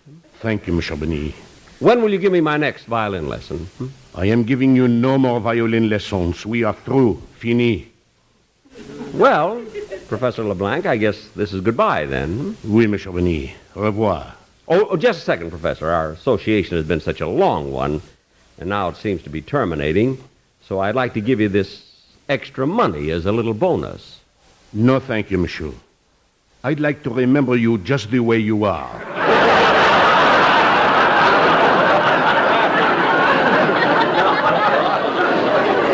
Oh, well, I'm not going to press it.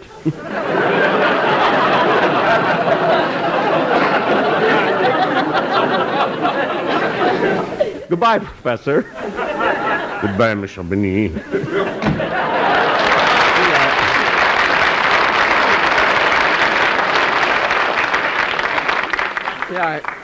Funny, I haven't practiced my violin in months. Well, I got nothing to do today. Maybe I ought to start right now. Oh, Rochester, are you back? Yes, sir. Look, I'm going to do a little practicing. Will you get me my violin, please? Your violin? But, boss, it's broken. Broken? Yes, didn't I tell you? Last time you went out on personal appearances, you sent your violin back in your trunk, and when I unpacked it, I found out it was smashed. My violin smashed? Yes, sir. It's broken to bits. You'll never be able to play it again. Well, the express company will have to pay for it. Oh, they'll be glad to. Never mind. Not only will the express company pay for it, but so will the insurance company. What do you mean? Well, don't you remember when I told my agent I was going to play on my personal appearance tour, he suggested I take out accident insurance on my violin. No, boss. That was on you. On me? Yeah, don't you remember the Blue Cross turned you over to the Red Cross, and the Red Cross declared you a potential disaster? Well, send it out to be fixed right away. I want to... Shall I answer it? No, you take care of my disaster. I mean my violin. I'll answer. Hello? Hello, Mr. Benny. Oh, hello, Dennis. How you feeling? Fine. It's a nice day today, isn't it? It sure is. If it's a nice day tomorrow, will you come and visit me? Visit you? Where are you? In jail. That's nice. Now, Dennis, when you do your song next Sunday... Well, Mr. Benny, aren't you excited or anything? I may be here for 20 years. Good. Now, Dennis, when you do your... Well, gee, aren't you worried? Dennis, you've been calling me up with a lot of silly talk for so many years that I never believe one word you say. You make up the silliest, most absurd things I've ever heard. And I'd be a fool if I thought for 1 minute... I gotta hang up now. We're going to lunch.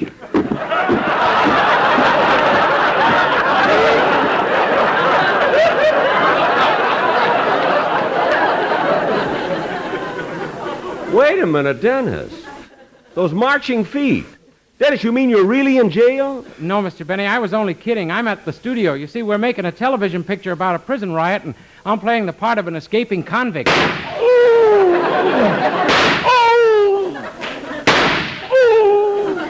Dennis, what's happening? Dress rehearsal. Oh, well, then I better hang up. Goodbye. Goodbye. Gee, that must be some picture he's making. Well, I got a lot of time on my hands today. I don't know what to do. Maybe I'll go out to my golf course and... Nah, I already did a lot of walking this morning. I'm a little too tired to carry all those clubs, no matter how much they tip me.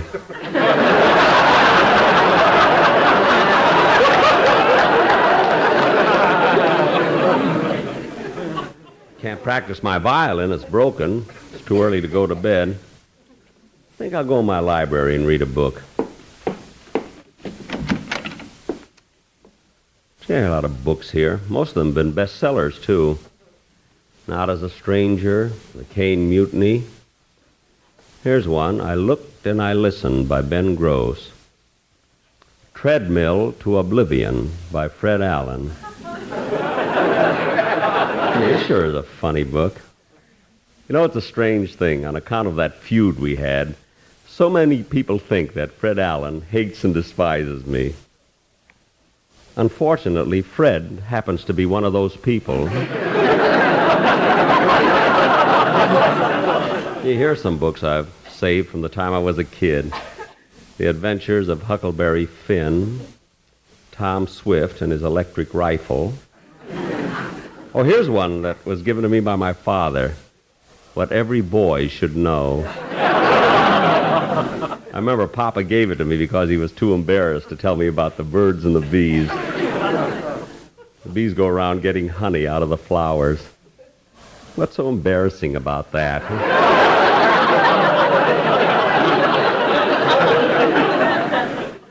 Maybe I should have read the second chapter. Say, here's a book I haven't read. The Mystery of the Elephant's Graveyard. Hey, that sounds like an exciting book. I'll sit down and read this one. The Mystery of the Elephant's Graveyard, Chapter 1.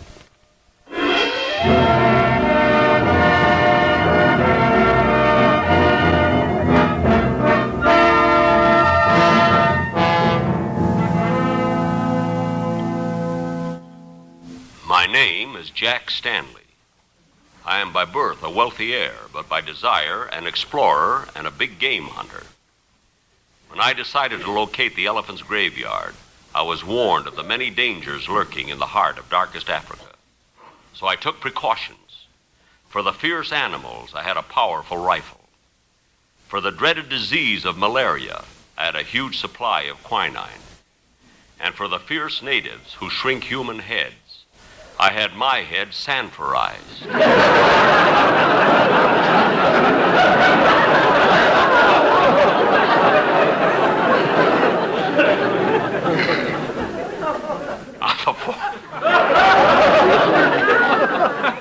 On the 41st day of our journey, we were hacking our way through dense jungle undergrowth when suddenly the native porter stopped and started a discontented murmur. I turned to my partner and said, What's wrong with the natives, Wilson? I don't know. I'll ask him. Uga muga nagila buana? Nula angara? Nuga nuga mala, milala hananawal. He says the men refuse to go any further. They're hungry. For 15 days, they've had no food or drink. It's their own fault. I told them to join the Diners Club. Ask them how far it is to the elephant's graveyard. Nawila muga lakuta, miwa buga bugo narwa. Magua. He says it's a 3-day journey if you go by the mountain route, but if you take the shortcut by the river, it's only 2 days, providing you don't run into the unfriendly pygmy tribes or crocodiles. Magua means all that? Yes, Magua? Isn't there a Buna Buna with it? Yes, Magua? Oga puna lakuta, oga nagaleb, buana angara buga mawa, chichi umga makola nula. If that means yes, I'll punch him right in the nose. He said, give me some Kleenex. The smog is killing me. Oh, yes, he used to be a sparrow.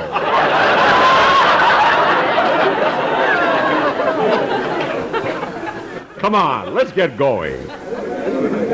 Hey, the natives are restless. We better get them some food, and quickly, too. Okay, come on, let's go hunt some. Come on, follow me. This looks like a good place to hunt. Careful now, this undergrowth. Look out for those thorns. They're very long. Yeah. Ouch! Did you tear your shirt? I would have if I had a shirt on. Anyway, I don't mind. Why in the world would you take your shirt off going through this dense underbrush? Shirts cost money. Skin I can grow.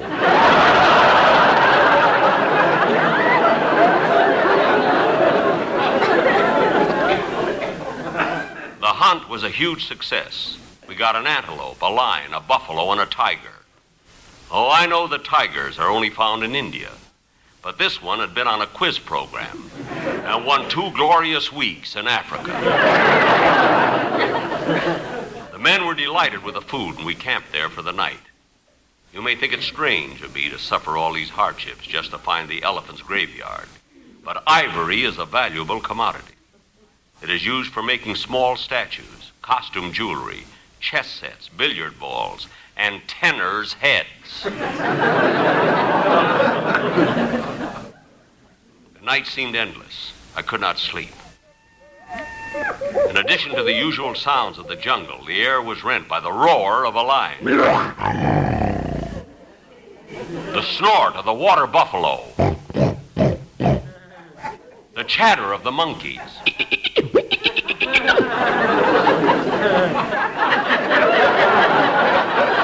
the snarl of the panther, and the weird plaintive cry of the giraffe.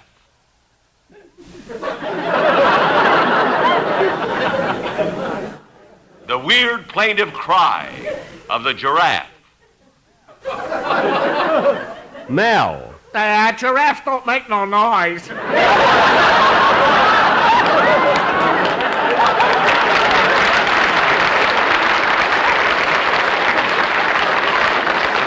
Well, then do a sparrow again, anything. The laugh of the hyena. A southern hyena yet.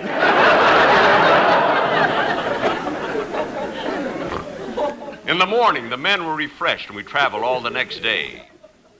And it was towards dusk that we came to a little clearing in the jungle. And there she stood. Thank goodness, at last you found me. She was beautiful. And although she had been traveling for many days through the dense jungle, her clothes were not the least bit ripped. Fortunately, she had encountered no thorns. Fortunately? Then she began to speak. Oh, I'm so glad. After all these days of traveling through this horrible jungle, hiding from the animals, avoiding the natives, fighting off all the dangers, and now you found me, and I'm safe. Don't be too sure.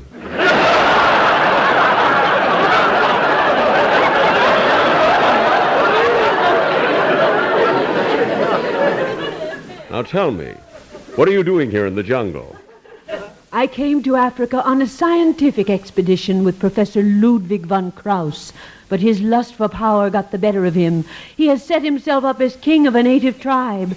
He wanted me to be his queen, but I escaped. That's the plot, folks. On a comedy show, you have to get it in one line. Now, miss, you were telling me... Nagula Hilamawa. What's that? Me messenger. Me look for you many moons. Me bring you this message. Wait a minute. I'm in the uncharted jungles of Africa. How did you ever find me? Me find them your address in yellow pages. Oh. What's the message say? It's from the British Home Office in Equatorial Africa. It said, beware of Professor Ludwig von Krauss. He's preparing to take over all of Africa. The warning came too late, because just then we were surrounded by a horde of screaming savages who took us captive and brought us into the presence of the cruel, ambitious professor. He looked at us and said, Down on your knees, you verstunkene Schweinhund!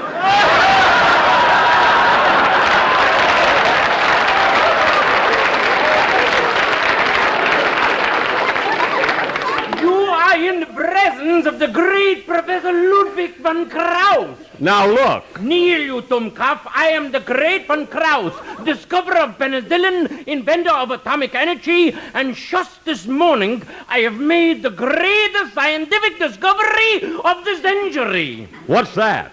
I have perfected Brew 103.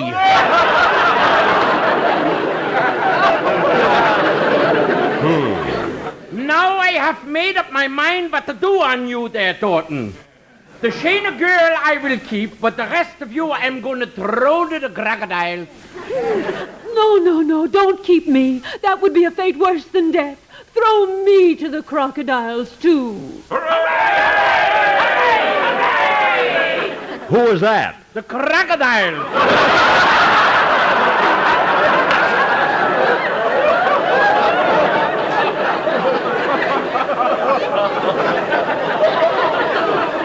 Now look. Shut up. Oh, you make me so mad.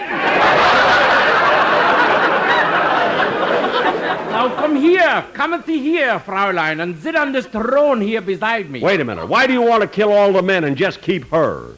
You better go home and read the second chapter of what every boy should know.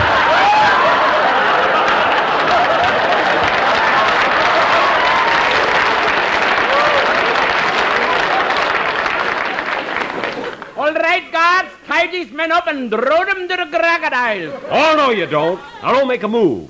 I've got you covered with this gun. Look out! His guard is throwing a spear at you. The spear went through me just as my bullet killed him. Although I was lucky that the spear didn't go through my heart, the doctors had bad news for me. It would be fatal to remove it.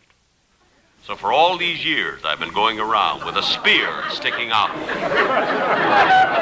This doesn't bother me normally. But at a party, whenever we play charades, everyone guesses that I'm an hors d'oeuvre.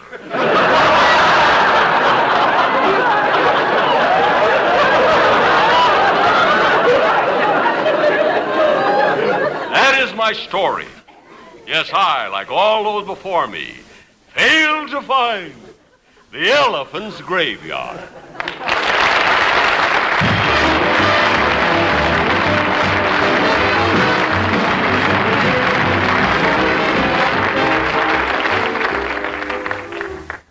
Ladies and gentlemen, when a fella needs a friend, he needs a helping hand. And the hands of the Big Brothers have helped thousands of growing boys to find the way to a useful life. Since the first Big Brother movement was formed in 1904, to the many thousands of men who daily volunteer to help, I say congratulations for a job well done. If you are interested in being a big brother to some needy boy, write Big Brothers of America, Philadelphia 3, Pennsylvania. Thank you.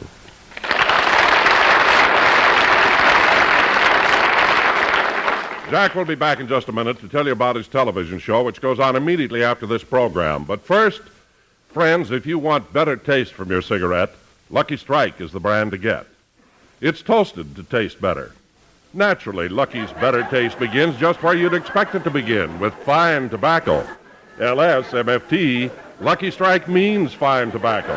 And then that tobacco is toasted. It's toasted. The famous Lucky Strike process tones up Lucky's naturally good-tasting tobacco to make it taste even better, cleaner, fresher, smoother. So next time, get better taste. Get Lucky Strike.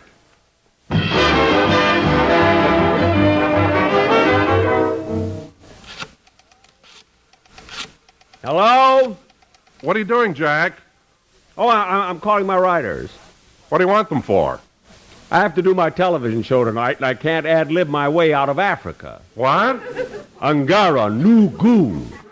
That means he'll see you on television, folks. Don't forget to watch it. Yeah.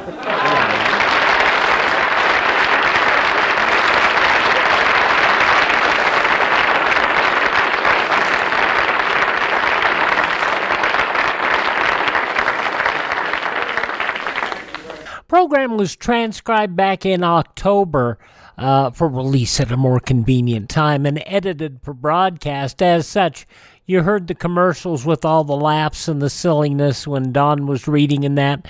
And that's why, they would replace those commercials with other pre-recorded spots in there. But there you have it, the Jack Benny Show from January 9th, 1955, and that was 69 years ago. Okay, up in a moment, we will hear from Bob Hope and a program from Carswell Air Force Base. This is Classic Radio Theater with Wyatt Cox, and more following these words.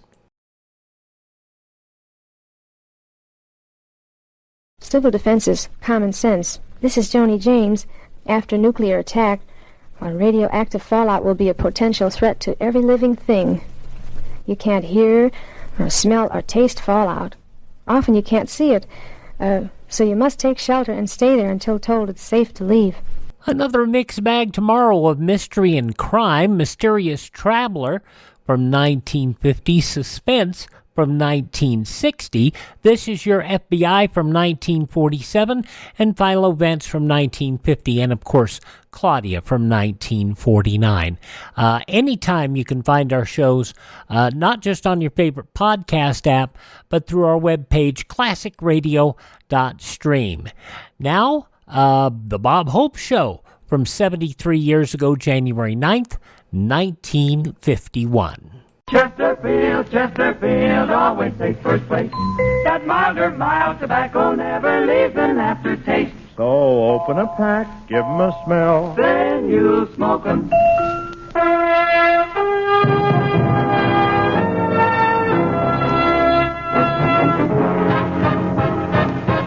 Chesterfield presents The Bob Hope Show.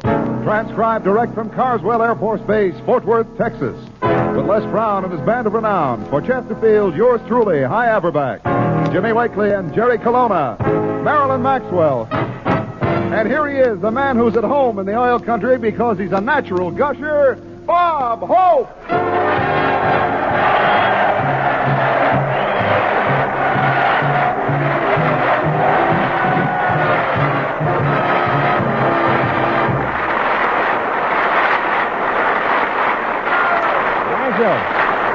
Thank you very much. Thank you. Well, here I am in Texas.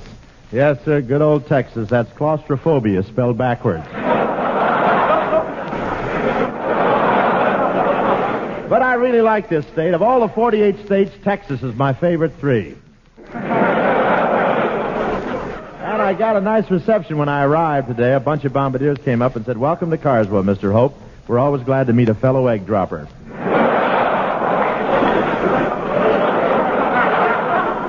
And when I got off the plane, Major Finley Ross stepped up and slapped me in the back. He can't reach very high, can he?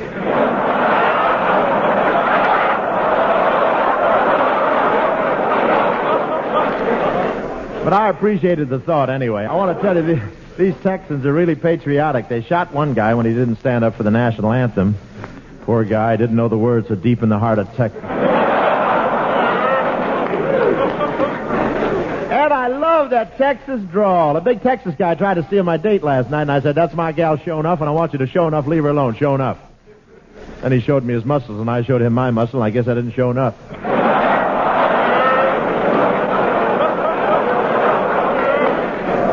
But what a place, this Carswell. Now, I was amazed at the youth of some of the boys here. They're so young. One of them broke his jaw the other day. He saluted while he was still sucking his thumb.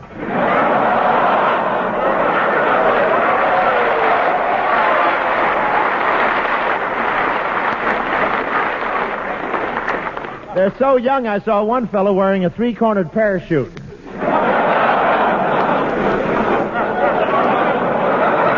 I went for a plane ride today, but it's the first one I ever took while tied to the propellers.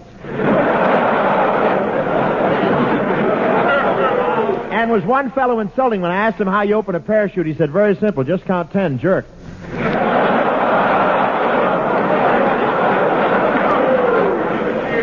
I went up in one of those B-36s. They really fly high, but I insisted I wasn't scared. Then they pointed out that my side of the plane was giving off yellow vapor clouds.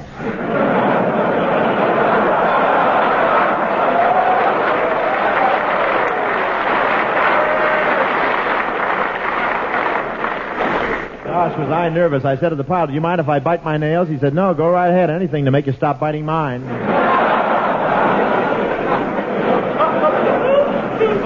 But I enjoyed the ride, and what a cheer went up when I stepped out of the plane. I wonder if they'd have cheered so hard if I'd waited till the plane landed.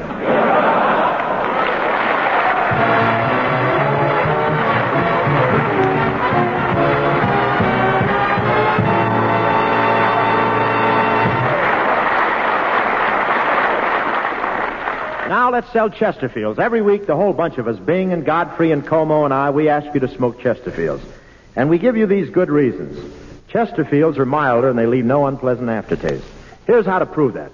First, make our mildness test. Buy a pack of Chesterfields. Open them. Enjoy that mild, mellow aroma. Compare it, and you'll find Chesterfields are milder. Right. And as tobacco growers have been saying for years, tobaccos that smell milder smoke milder. So light up a Chesterfield and you'll see how true that is. Chesterfields do smoke milder. And with that milder smoke, you get no unpleasant aftertaste. That fact has been confirmed by the country's first and only cigarette taste panel. So you know why we say smoke Chesterfield. It's the mild one. It's the only cigarette that combines for you mildness with no unpleasant aftertaste. Always buy Chesterfields. You'll agree it's the best cigarette you ever smoked.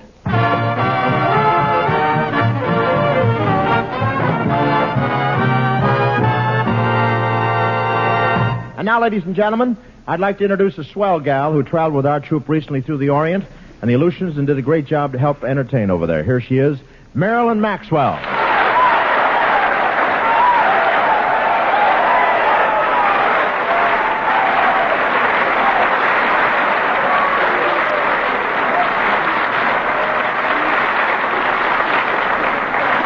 Thank you, fellas, and thank you, Bob. Say, how about this audience, Marilyn? Aren't they great? Oh, they sure are. I never saw so many handsome young men. Yeah.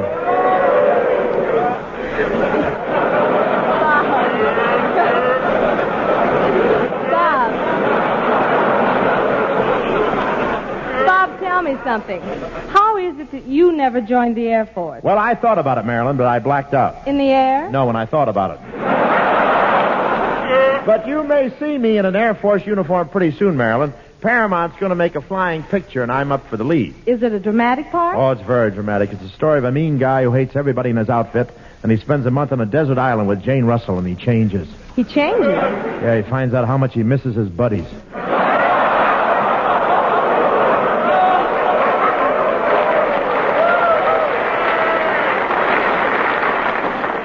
It's sort of a fantasy.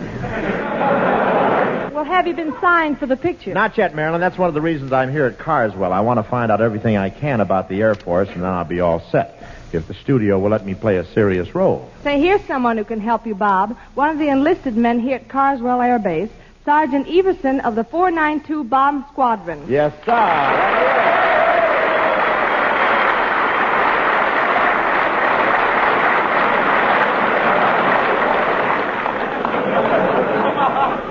Hey, that's swell, Marilyn. Step right in here, Sergeant. Thank you, Mr. Hope. Oh, you can call me Bob. You outrank me, you know. What do you do here, Sergeant? Are you one of the B-36 boys? That's right, sir. I'm a tail gunner. Well, Sergeant, I wanted to talk to you because I have a peculiar problem, and I think you can help me out. I'm a gunner, not a plastic surgeon.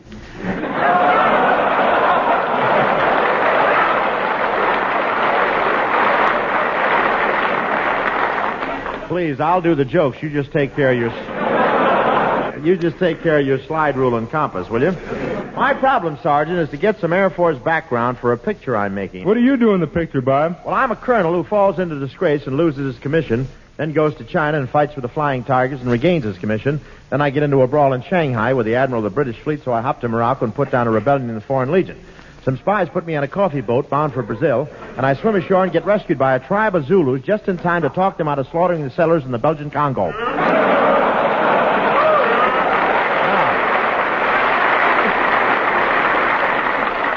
After that, the action begins. Sounds like an interesting picture, Bob. Yeah, I'll tell you more about it, but I don't want to ruin the plot for you. Well, Sergeant, what I really want to know is how you guys act when you're in the air. Suppose you're in a big thunderstorm with a lot of lightning and the wind tossing the plane around. Do you smoke, pace up and down, or what?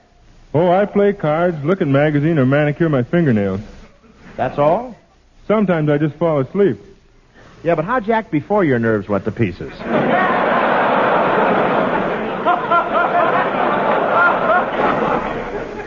You don't mind answering these questions, do you, Sergeant? My producers at Paramount are going to phone me after the show, so naturally I want to find out everything I can. Well, I have to leave to go back on duty, Bob. What else did you want to know? Well, there's a couple of love scenes in the picture. Suppose Marilyn Maxwell were your girlfriend. Can you tell me how you'd kiss her? I can show you better, Bob. And I thought that gleam in his eye was stage fright. Marilyn, the sergeant wants to show me some Air Force procedure. Okay with you? Well, I'd be delighted, Sergeant. Well, first, Bob, we take him in our arms like this.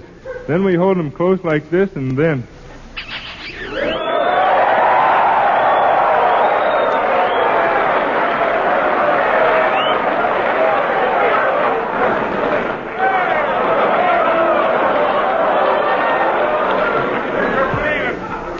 There, she's officially in the Air Force. Come on, Bob. Come on, Miss Maxwell. Get along. Thank you, Sergeant, and I hope you find your way back to your landing field.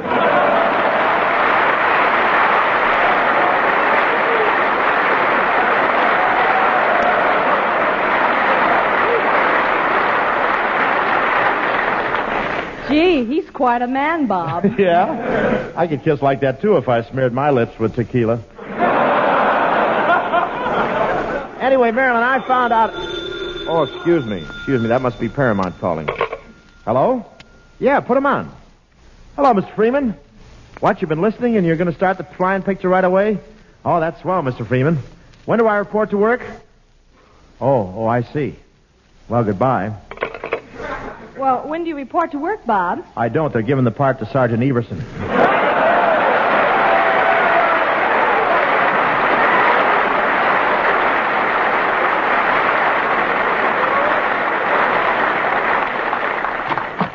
Oh, there you are. Golly, Bob Hope.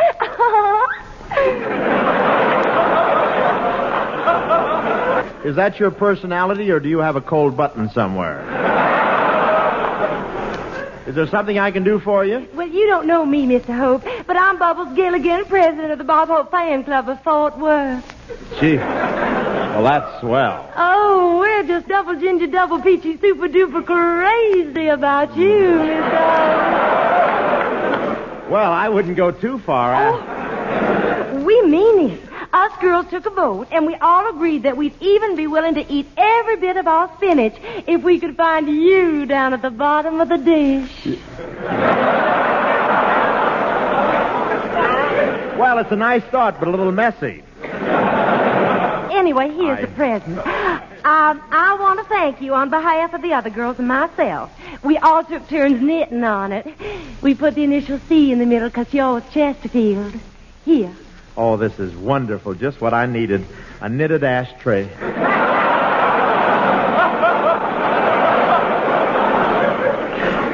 Thank you very much. Oh, that's all right, Mr. Hope. And we'd like you to know that we've decided you are the most handsome, clever, and charming, Man? We can't decide about that.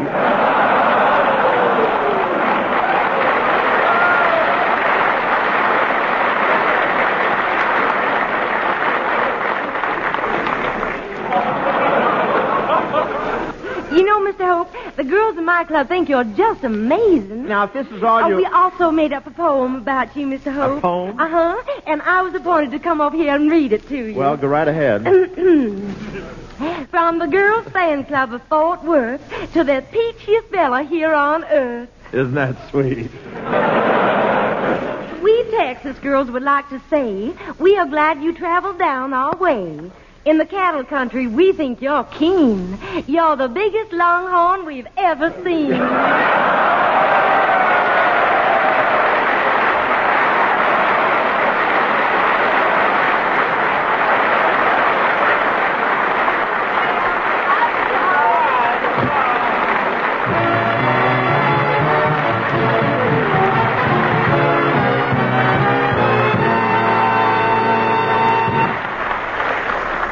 And now, friends, let me present the only nose in captivity that can test the mildness of a whole case of Chesterfields in one fell sniff. I choose to interpret that as a compliment, High. And now, if that's the last of Crosby's old gags, you're going to steal tonight. Let's get on with the sales pitch. Folks, better tasting Chesterfield is the only cigarette that combines for you mildness with no unpleasant aftertaste. It sure is, and you can prove it real easy. Just make the Chesterfield mildness test, and you'll see.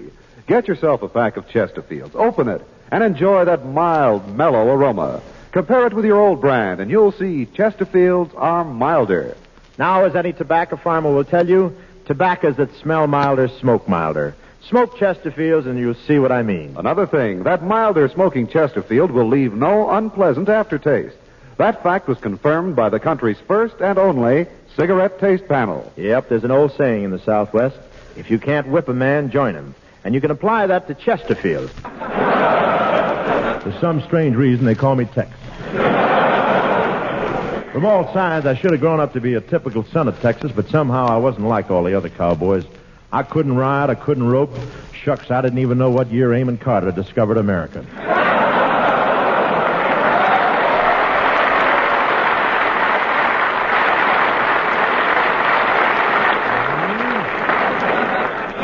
I guess the situation was getting a mighty serious because one day my daddy sent for me.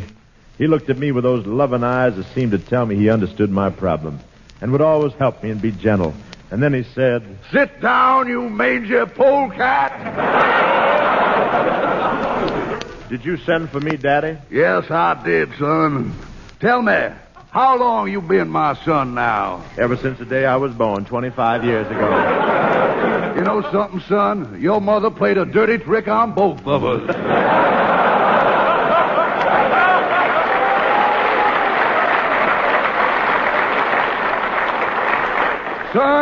Son, I don't mind telling you I'm mighty disappointed in the way you turned out. But I'm trying to be a good Texan. I'm trying awfully hard to be a cowboy. Well, how can you say that? Why, you don't even smell like a cowboy. How many times did you bathe this year? With water? Yes. Twice. Just as I thought. A dude.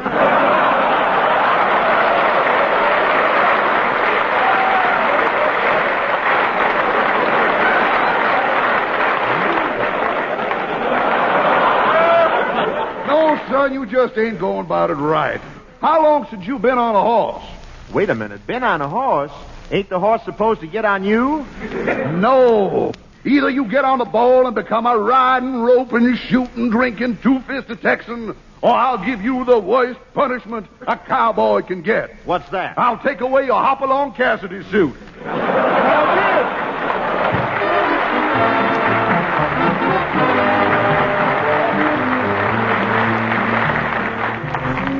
You know, that little talk with my daddy made me mighty sad. Yes, sir, my heart was heavier than Glenn McCarthy's money belt.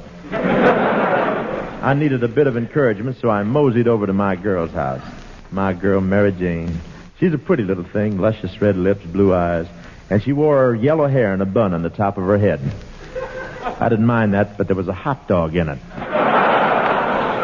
I've been kind of shy and backward. Matter of fact, last night was the first time I got up enough nerve to kiss her. Yes, sir, I finally took the bull by the horns. Tomorrow night I'm gonna kiss Mary Jane instead of the bull. She was waiting for me when I got to her house. Howdy, Tex. Howdy, honey. Tell me, Mary Jane, what have you been doing today? Well, I got up at 4 this morning, milked 3 herd of cattle, plowed the North 40, repaired 2 miles of fence, painted the barn, shingled the roof, dug a well, and chopped 6 months' supply of firewood. And then I had some lunch. That's a woman for you, always thinking about food. Well, what did you do today? Well, you know I ain't very handy around the ranch. I tried to milk a cow. What do you mean, tried? Well, I was milking for half an hour, and then I discovered I was shaking hands with myself.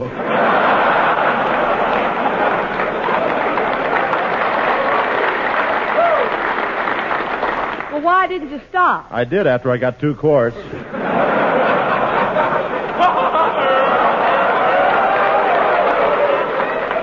Tex, why can't you be a real cowboy, like Tumbleweed Wakely? Wakely? Is he still hanging around you? Didn't you tell me you might marry me? Well, it would be kind of nice. I got a hankering to get hitched. Maybe someday there'd be a little you and a little me. Just what I've always wanted, midgets.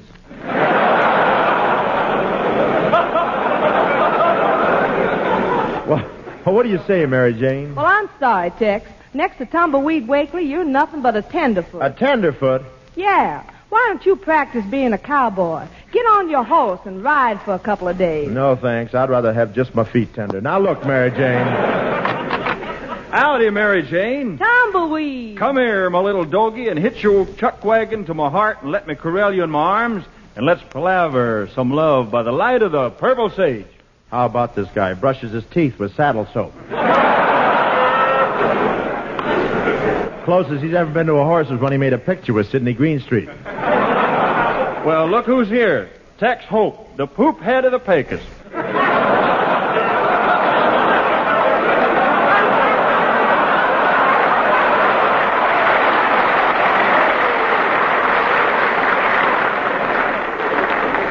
One more crack out of you, and I'll use your head to play a Roy Acuff record.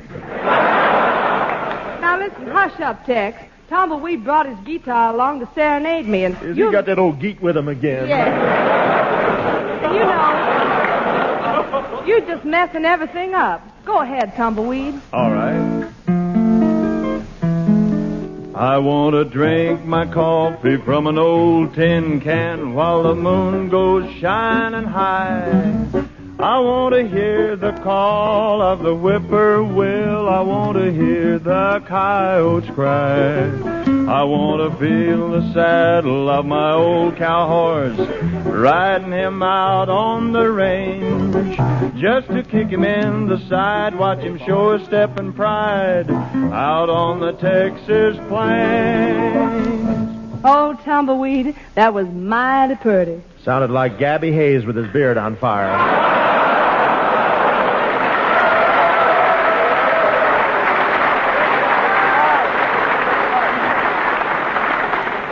Mary Jane, this your idea of a Texan, huh? Well, I'm more Texas than he'll ever be. Don't get tough with me, son, or I'll wrap my guitar right around your neck. You do, and I'll... You'll what? I'll twang all over you.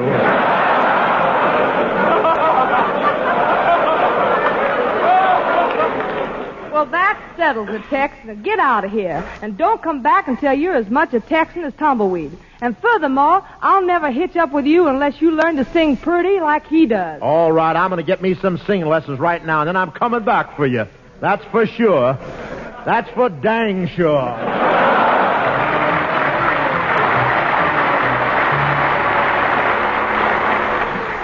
Well, this here looks like the singing teacher's office. I'll go right in.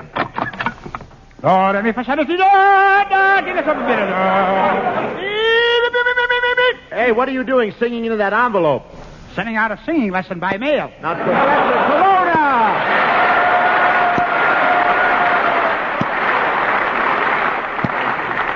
Yes, indeed. I'm Professor Colonna, voice coach, singing instructor, student of the fine arts, and had-a-call salesman.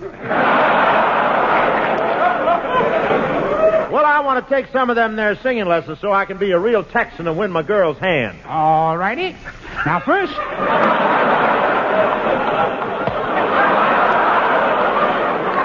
All righty. What part of Texas is that? All righty. They're coming towards us. Let's go. All right. First, I want to tell you that I'm not one of these phony singing teachers who will bleed you for money. I'll only charge you 50 cents an hour. Well, that's reasonable. Yes, and I think I can teach you to sing in only 2,750 hours. Now, wait a minute. That's over $1,000. Will it cost that much to teach me to sing? No, it'll cost me that much to get to Florida, where my piano player's wife is waiting for me. What about your wife? She's in Mexico with my piano player. Colonna, you're a complete idiot. I know. Why be half safe? You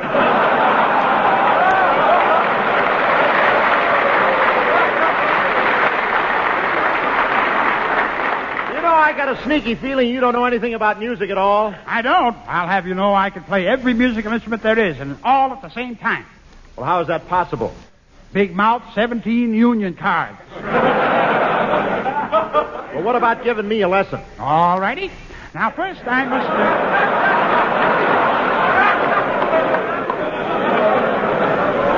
Now, open your mouth and stick out your tongue. All right. Father, father, father, a little farther. I can't. You're stepping on it. Oh, come now, just a little bit farther. Farther. What do you know? Slipped off the roller.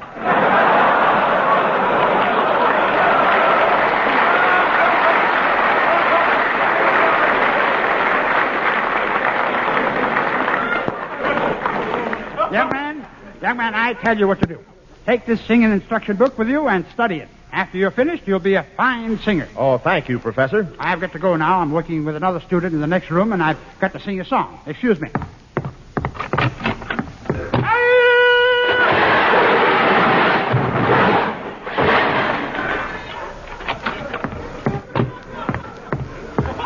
Happens every time I sing Orange-Colored Sky. So long, Professor. So long.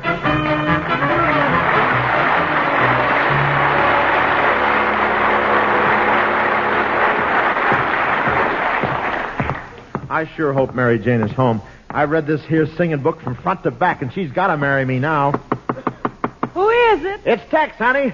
And I'm a real Texan now. I learned me how to sing. Well, it's too late now, Tex. I found me somebody that can sing better than you and Wakely put together. Who is it? I was walking along, minding my business. No!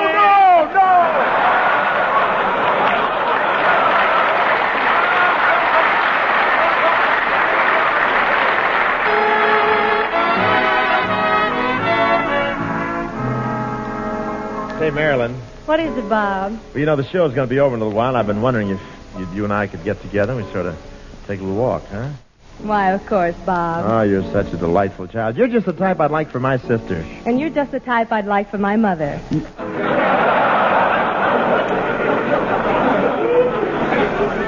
Look, Max, I'm trying to tell you I'm not as old as you think I am. In fact, I'm practically just a kid. They won't let me buy a copy of Esquire unless I bring a note from my mother. Oh, now, really, Bob, don't you think it's time you started acting your age? Acting my age? I'm not calling Grandma Moses for a date yet. And just remember, none of us is safe from old Father Time. Well, what do you mean? Listen to me.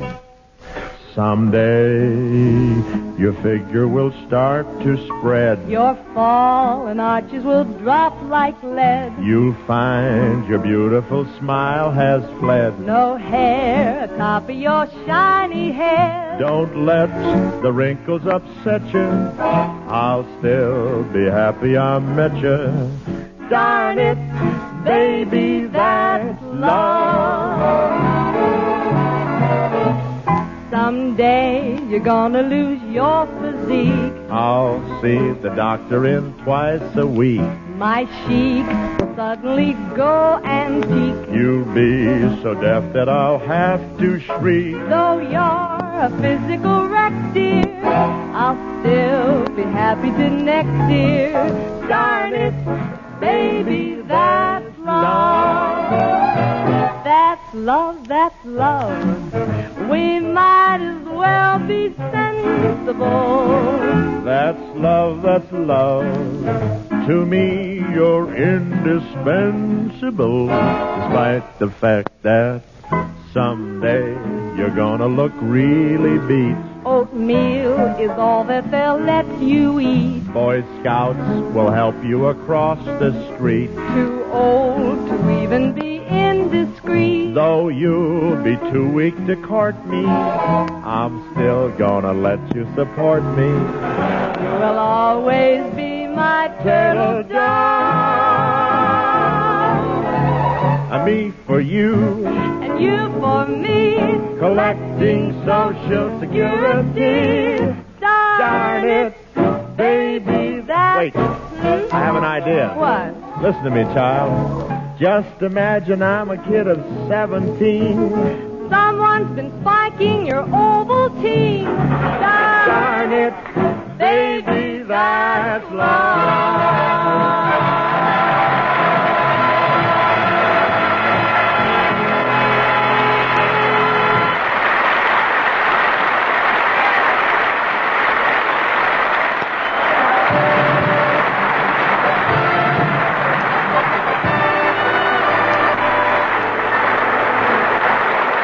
Oh, thanks for the memory of the Air Force personnel at this air base called Carswell, to every guy who rides the sky in a 36 so well, we thank you so much.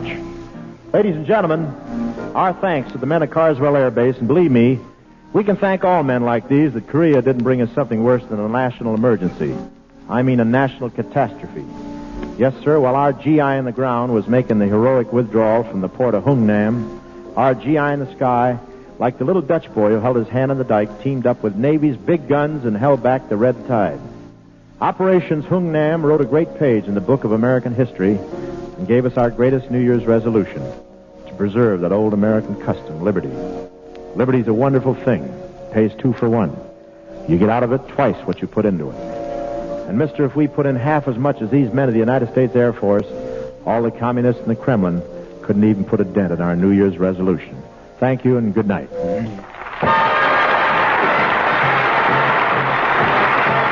to listen to next week's Bob Hope Show with our special guest, Jane Russell, direct from Camp Pendleton. Chesterfield has brought you the Bob Hope Show from Carswell Air Base, Fort Worth, Texas. Some fun with Bob Hope, as it was originally broadcast 73 years ago, January 9th, 1951. Lum and Abner are next here on Classic Radio Theater with Wyatt Cox. Listen and learn through civil defense. This is Johnny Cash. I'd like all of you to remember that America can withstand enemy attack if we support the emergency plans of our community and learn to help ourselves. Make sure you're prepared. Contact your local civil defense office today. Tomorrow on Classic Radio Theater with Wyatt Cox, Mysterious Traveler, Suspense. This is your FBI, Philo Vance, and Claudia. But right now, let's head to Pine Ridge, Arkansas, and see what's going on with the fight between Mousy and Iron Ike. This episode from 81 years ago, January 9th, 1942. The makers of Alka-Seltzer bring you Lum and Abner.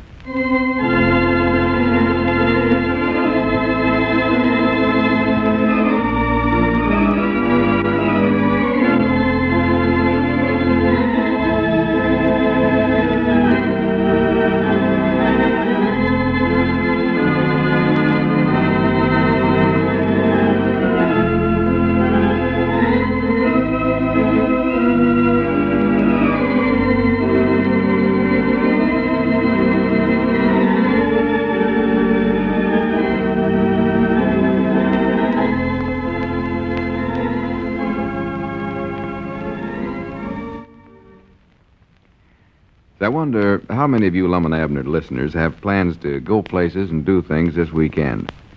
Maybe you're going out for an evening of cards or a movie or a party. Well, if you're looking forward to a good time soon, we just hope for your sake that yours is an Alka-Seltzer home.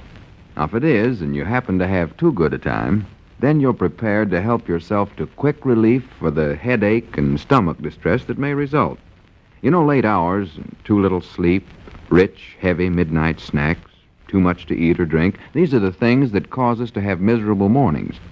But if you have a package of Alka-Seltzer tablets in your home, then you can help yourself to threefold relief. Remember, Alka-Seltzer offers quick relief for that dull, aching head. It neutralizes excess gastric acidity, and it helps to settle that upset, jittery stomach all at the same time. And once you've experienced the remarkable relief that Alka-Seltzer offers for common, after-the-party ailments, you'll need no urging to keep a package of these analgesic alkalizing tablets in your home always. So don't put it off. Get a package of Alka-Seltzer tablets from your druggist tonight. You may need the quick, pleasant relief they offer in the morning. And now, let's see what's going on down in Pine Ridge. Well, tonight is Mousy's return boxing match with Iron Ike at the Carnival in Cherry Hill. A lot depends on this fight because Lum's sole job now is managing Mousy. He signed over his share of the store and bakery to Abner as a means of getting Mousy to quit his mill job and to spend more time training. And then Abner decided to hold Lum to this document, at least long enough to teach him a lesson. As we look in on the little community tonight, we find Abner and Grandpappy Spears in the Jot 'em Down store, waiting for word of the fight. Listen. Well, sit down, Abner, and stop staring out the front window. Cedric will get here when he gets here and not no quicker. I know it, but I wish he'd hurry up, Grandpap. That fight ought to be over by now, and Cherry Hill ain't so far from here. Maybe Cedric forgot he's supposed to stop over here as soon as he got back to town. Maybe he went right straight home. No, sir, he promised he'd come here the first thing and tell me who win the fight. Doggos, I wished he'd hurry. Well, stop pacing backwards and forwards there. You're making me nervous. I don't see why you're so interested in this fight for anyways. It's Lum's doings, and him and you ain't partners no more. Well, I know, but Lum has put so much dependence in the mousy whipping Iron Ike that he's going to be terrible disappointed feller if Mousy loses. And that'd be the end of his boxing manager's career right there. Well, that's what you want, ain't it? Huh? Then he'll come crawling back and try to get back his half of the store and bakery. Well, yeah, that's right, Grandpa. That's the only way you can ever learn him a lesson, Abner, and make him understand that he ought to stick to the store business and not get off on all these other ideas he gets. Wild goose chases, one thing and another. Yeah, but, well, I don't know. I just sort of hate to see it work out that way for old Lum. He's got his heart set on being a boxing manager, and, well, to be honest, I don't think Mousy's going to win. Pish-posh. He done it once, didn't he?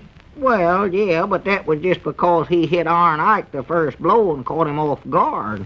The first time they fit, why, Iron Ike hit him the first blow, and Mousy was out like a light. Well, it sounds like whoever gets in the first blow wins the fight, then. That's exactly it. Whoever gets the first blow, that's what counts. Yeah, well, there ain't nothing we can do about it till Cedric gets back, so just sit down. Let me concentrate on my reading here. Yeah, I reckon you're right. 5 more pages, and I'll have the cornet all mastered. Cornet? I thought you was learning the mandolin. Oh, that was yesterday. I done learned how to play it. You have? Oh, sure. Yeah, got that all learned. Well? I want to get the cornet done today so as I can learn the piano tomorrow. Piano? Let's see now. Oh, here's my place. Rules for breathing. The fundamental rule for the beginner. Rules for breathing? Is that in there? Yeah, I reckon they figure a feller can play the cornet better if he's breathing. Well, natural he's going to do a heap more playing if he's alive. That book sounds awful silly to me. Oh, no, it's good stuff. Rule for the beginner on the cornet is that the breath should be forced into the mouthpiece. Wait a minute, Grandpap. Oh, no, Squire Skim. Huh? Squire. Reckon what that old skinflint wants. Into the mouthpiece of the cornet without inflating the cheeks or protruding the lips. That's interesting. Well, howdy, Squire. Come on in. Well, gentlemen, how are my good friends today? Just fine, Squire. You ever take up the cornet, Squire? Cornet? Why, no, I never did, Grandpap, no. Have you heard anything about the fight over at Cherry Hill, Abner? It's an awful easy instrument to take up. No, we ain't, Squire. Just reading about it here. I'm expecting Cedric back any minute, though. He went over to see it. He did? Well, I don't imagine that he'll bring back very good news, Abner. Wished I had one to try it on. I feel rather sorry for little Mousy, fighting out of his class that way. Out of his class? Why, yes, Lum ought to know better than to throw his fighter into a match like that. He showed very poor judgment. Very poor. Well, I don't know as it was so poor. Now, Abner, anybody can see that. An inexperienced little fighter like Mousy Gray can't possibly have a chance against a big seasoned boxer like Iron Ike. Hasn't got a chance in the world, not a chance, no. Well, what if Mousy gets in that first lick, though? Well, yes, Grandpap, I grant you that is his one possibility. But it's a very slight one. And since Mousy has done that to him once, why, Iron Ike will be on his guard for that very thing. Yeah, I hadn't thought about that. Oh, yes, he'll be looking for it. Nope, Mousy hasn't got a chance. And poor Lum, I don't know how any one man can make so many mistakes. Now, just a minute, Squire. Lum don't make so many mistakes. Facts is, I think Mousy'll win. Abner, don't be ridiculous. No, sir, I mean it. I'd be willing to bet anything that he will. You would? Well, I'll tell you what I'll be willing to do, Abner. I'll put my insurance business up against your half of the store here and just take that little bet. My half of the store. Oh, well, now, Squire. Don't do it, Abner. Don't you do it. I thought that would make you back down, and I don't blame you. The less you stake on Lum's judgment, Abner, the better off you are. Hey, doggies, wait a minute, Squire. I believe I'll just take that bet. Hey, Abner, watch what you're saying. I know what I'm saying. Nobody ain't gonna talk about Lum that way. But, Abner, you can't risk your half the store here on Mousie's chances. He already has, Grandpap. Squire, you can't do this to Abner. This is all he's got, this store here, and you know it. Well, the insurance business is all I've got. Well, I have a few little sidelines, but the insurance is my main source of income.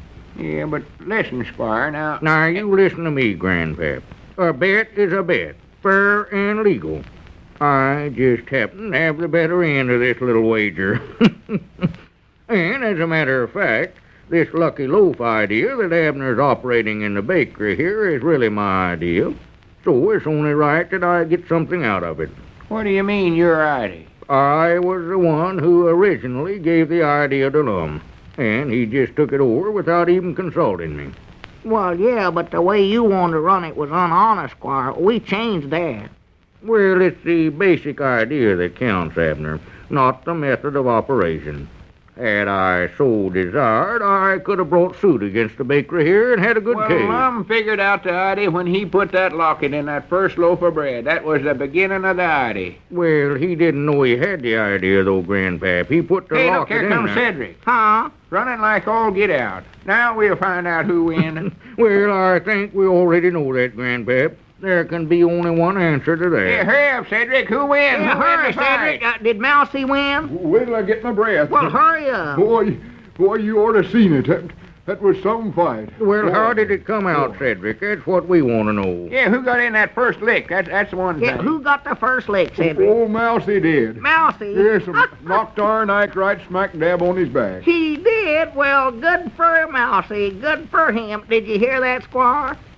Cedric, are you sure that that's what happened? Yes, Mom. I was standing right next to the ring, and I seen it. Knocked him right smack dab on his back. Boy. Well, I knew he'd do it. Knew it all the time, yes. Never was a doubt in my mind for 1 minute. You knew it all the time. Why, you said Mousy never had no chance, Squire. Just a minute ago you said that. Oh, well, well, you see, Grandpap, well, I was just joking, gentlemen. Just joking is all. Joking? You made a bet here with Abner. Bet your insurance business again his half of the store. Oh, Grandpap, why, you surely didn't think I was serious in that. That was just a little joke of mine. Just a little joke on Abner. You knew it was a joke, didn't you, Abner? Why, no, I never knowed it was, Squire. Well, I was just having a little fun out of you. I just wanted to see how far you'd go in backing up Lum. And I will say this for you, Abner. You've won my admiration. Well, I've got to be running along now, gentlemen. Well, now, wait a minute, Squire. No, I've got to get home, Abner. Give my congratulations to Lum and to Mousy. Well, I'll see you later. Good day. Well, I'll be dogged. That old skin flint. Makes a bet, and then when he loses, says it was a joke. Yeah, well, I don't care. I wouldn't know what to do with his insurance business anyway. Dog, it is such a relief to know I'll never lost my half the store here, and I don't care what I win. Well, whatever made you get into such a bet like that in the first place for? Oh, I don't know. Just made me mad to have Squire talking that way about Lum. Reckon I never thought what I was doing. Well, you said them same things yourself about Lum. Well, I know, but that's different, Grandpap. I'm his friend. Anyway, we was both wrong, 'cause this is one idea that worked out right for Lum. Yeah, all I got to say is you're awful lucky, Abner, awful lucky. Dogged, I bet old Lum's happy. What was the first thing you done after Mousy win the fight, Cedric? After Mousy win what fight?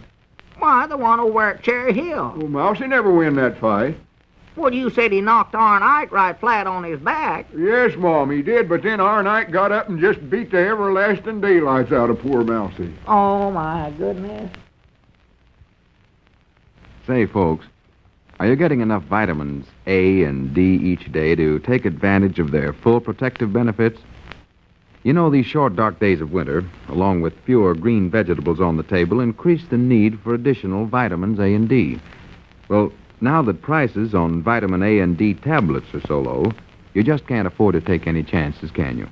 Because now, for a mighty reasonable cost, you can make sure that you and every member of your family get the full protective benefits of these two important vitamins. And the way to do it is to ask your druggist for one-a-day brand vitamin A and D tablets. Now, when you take one-a-day vitamin A and D tablet each day, you make certain that you get your full, normal daily requirements of these vitamins. For each tablet contains the same amount of vitamins A and D as are to be found in 2 whole teaspoonfuls of cod liver oil, meeting minimum United States pharmacopoeia standards. So, play safe and ask your druggist for convenient-to-take, pleasant-to-taste, reasonably priced, one-a-day brand vitamin A and D tablets right away. They're guaranteed by the makers of Alka-Seltzer, your assurance of uniformly high quality. And say, you better get yourself a package of Alka-Seltzer tablets while you're at it, too.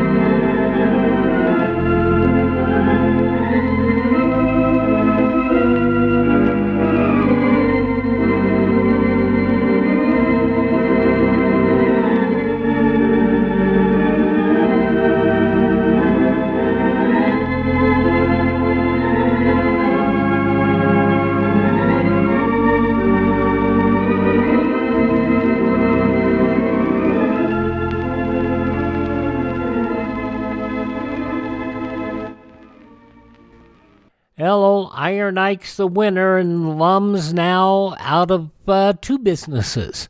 Lum and Abner, 81 years ago, January 9th, 1942. We should hear more from Lum and Abner on Friday's show here. We will see. And tomorrow on Classic Radio Theater with Wyatt Cox, The Mysterious Traveler, Suspense, This Is Your FBI, Philo Vance, and Claudia. Hope you'll be listening. Visit our page at classicradio.stream, and we will talk to you on Wednesday when there's more Classic Radio Theater with Wyatt Cox.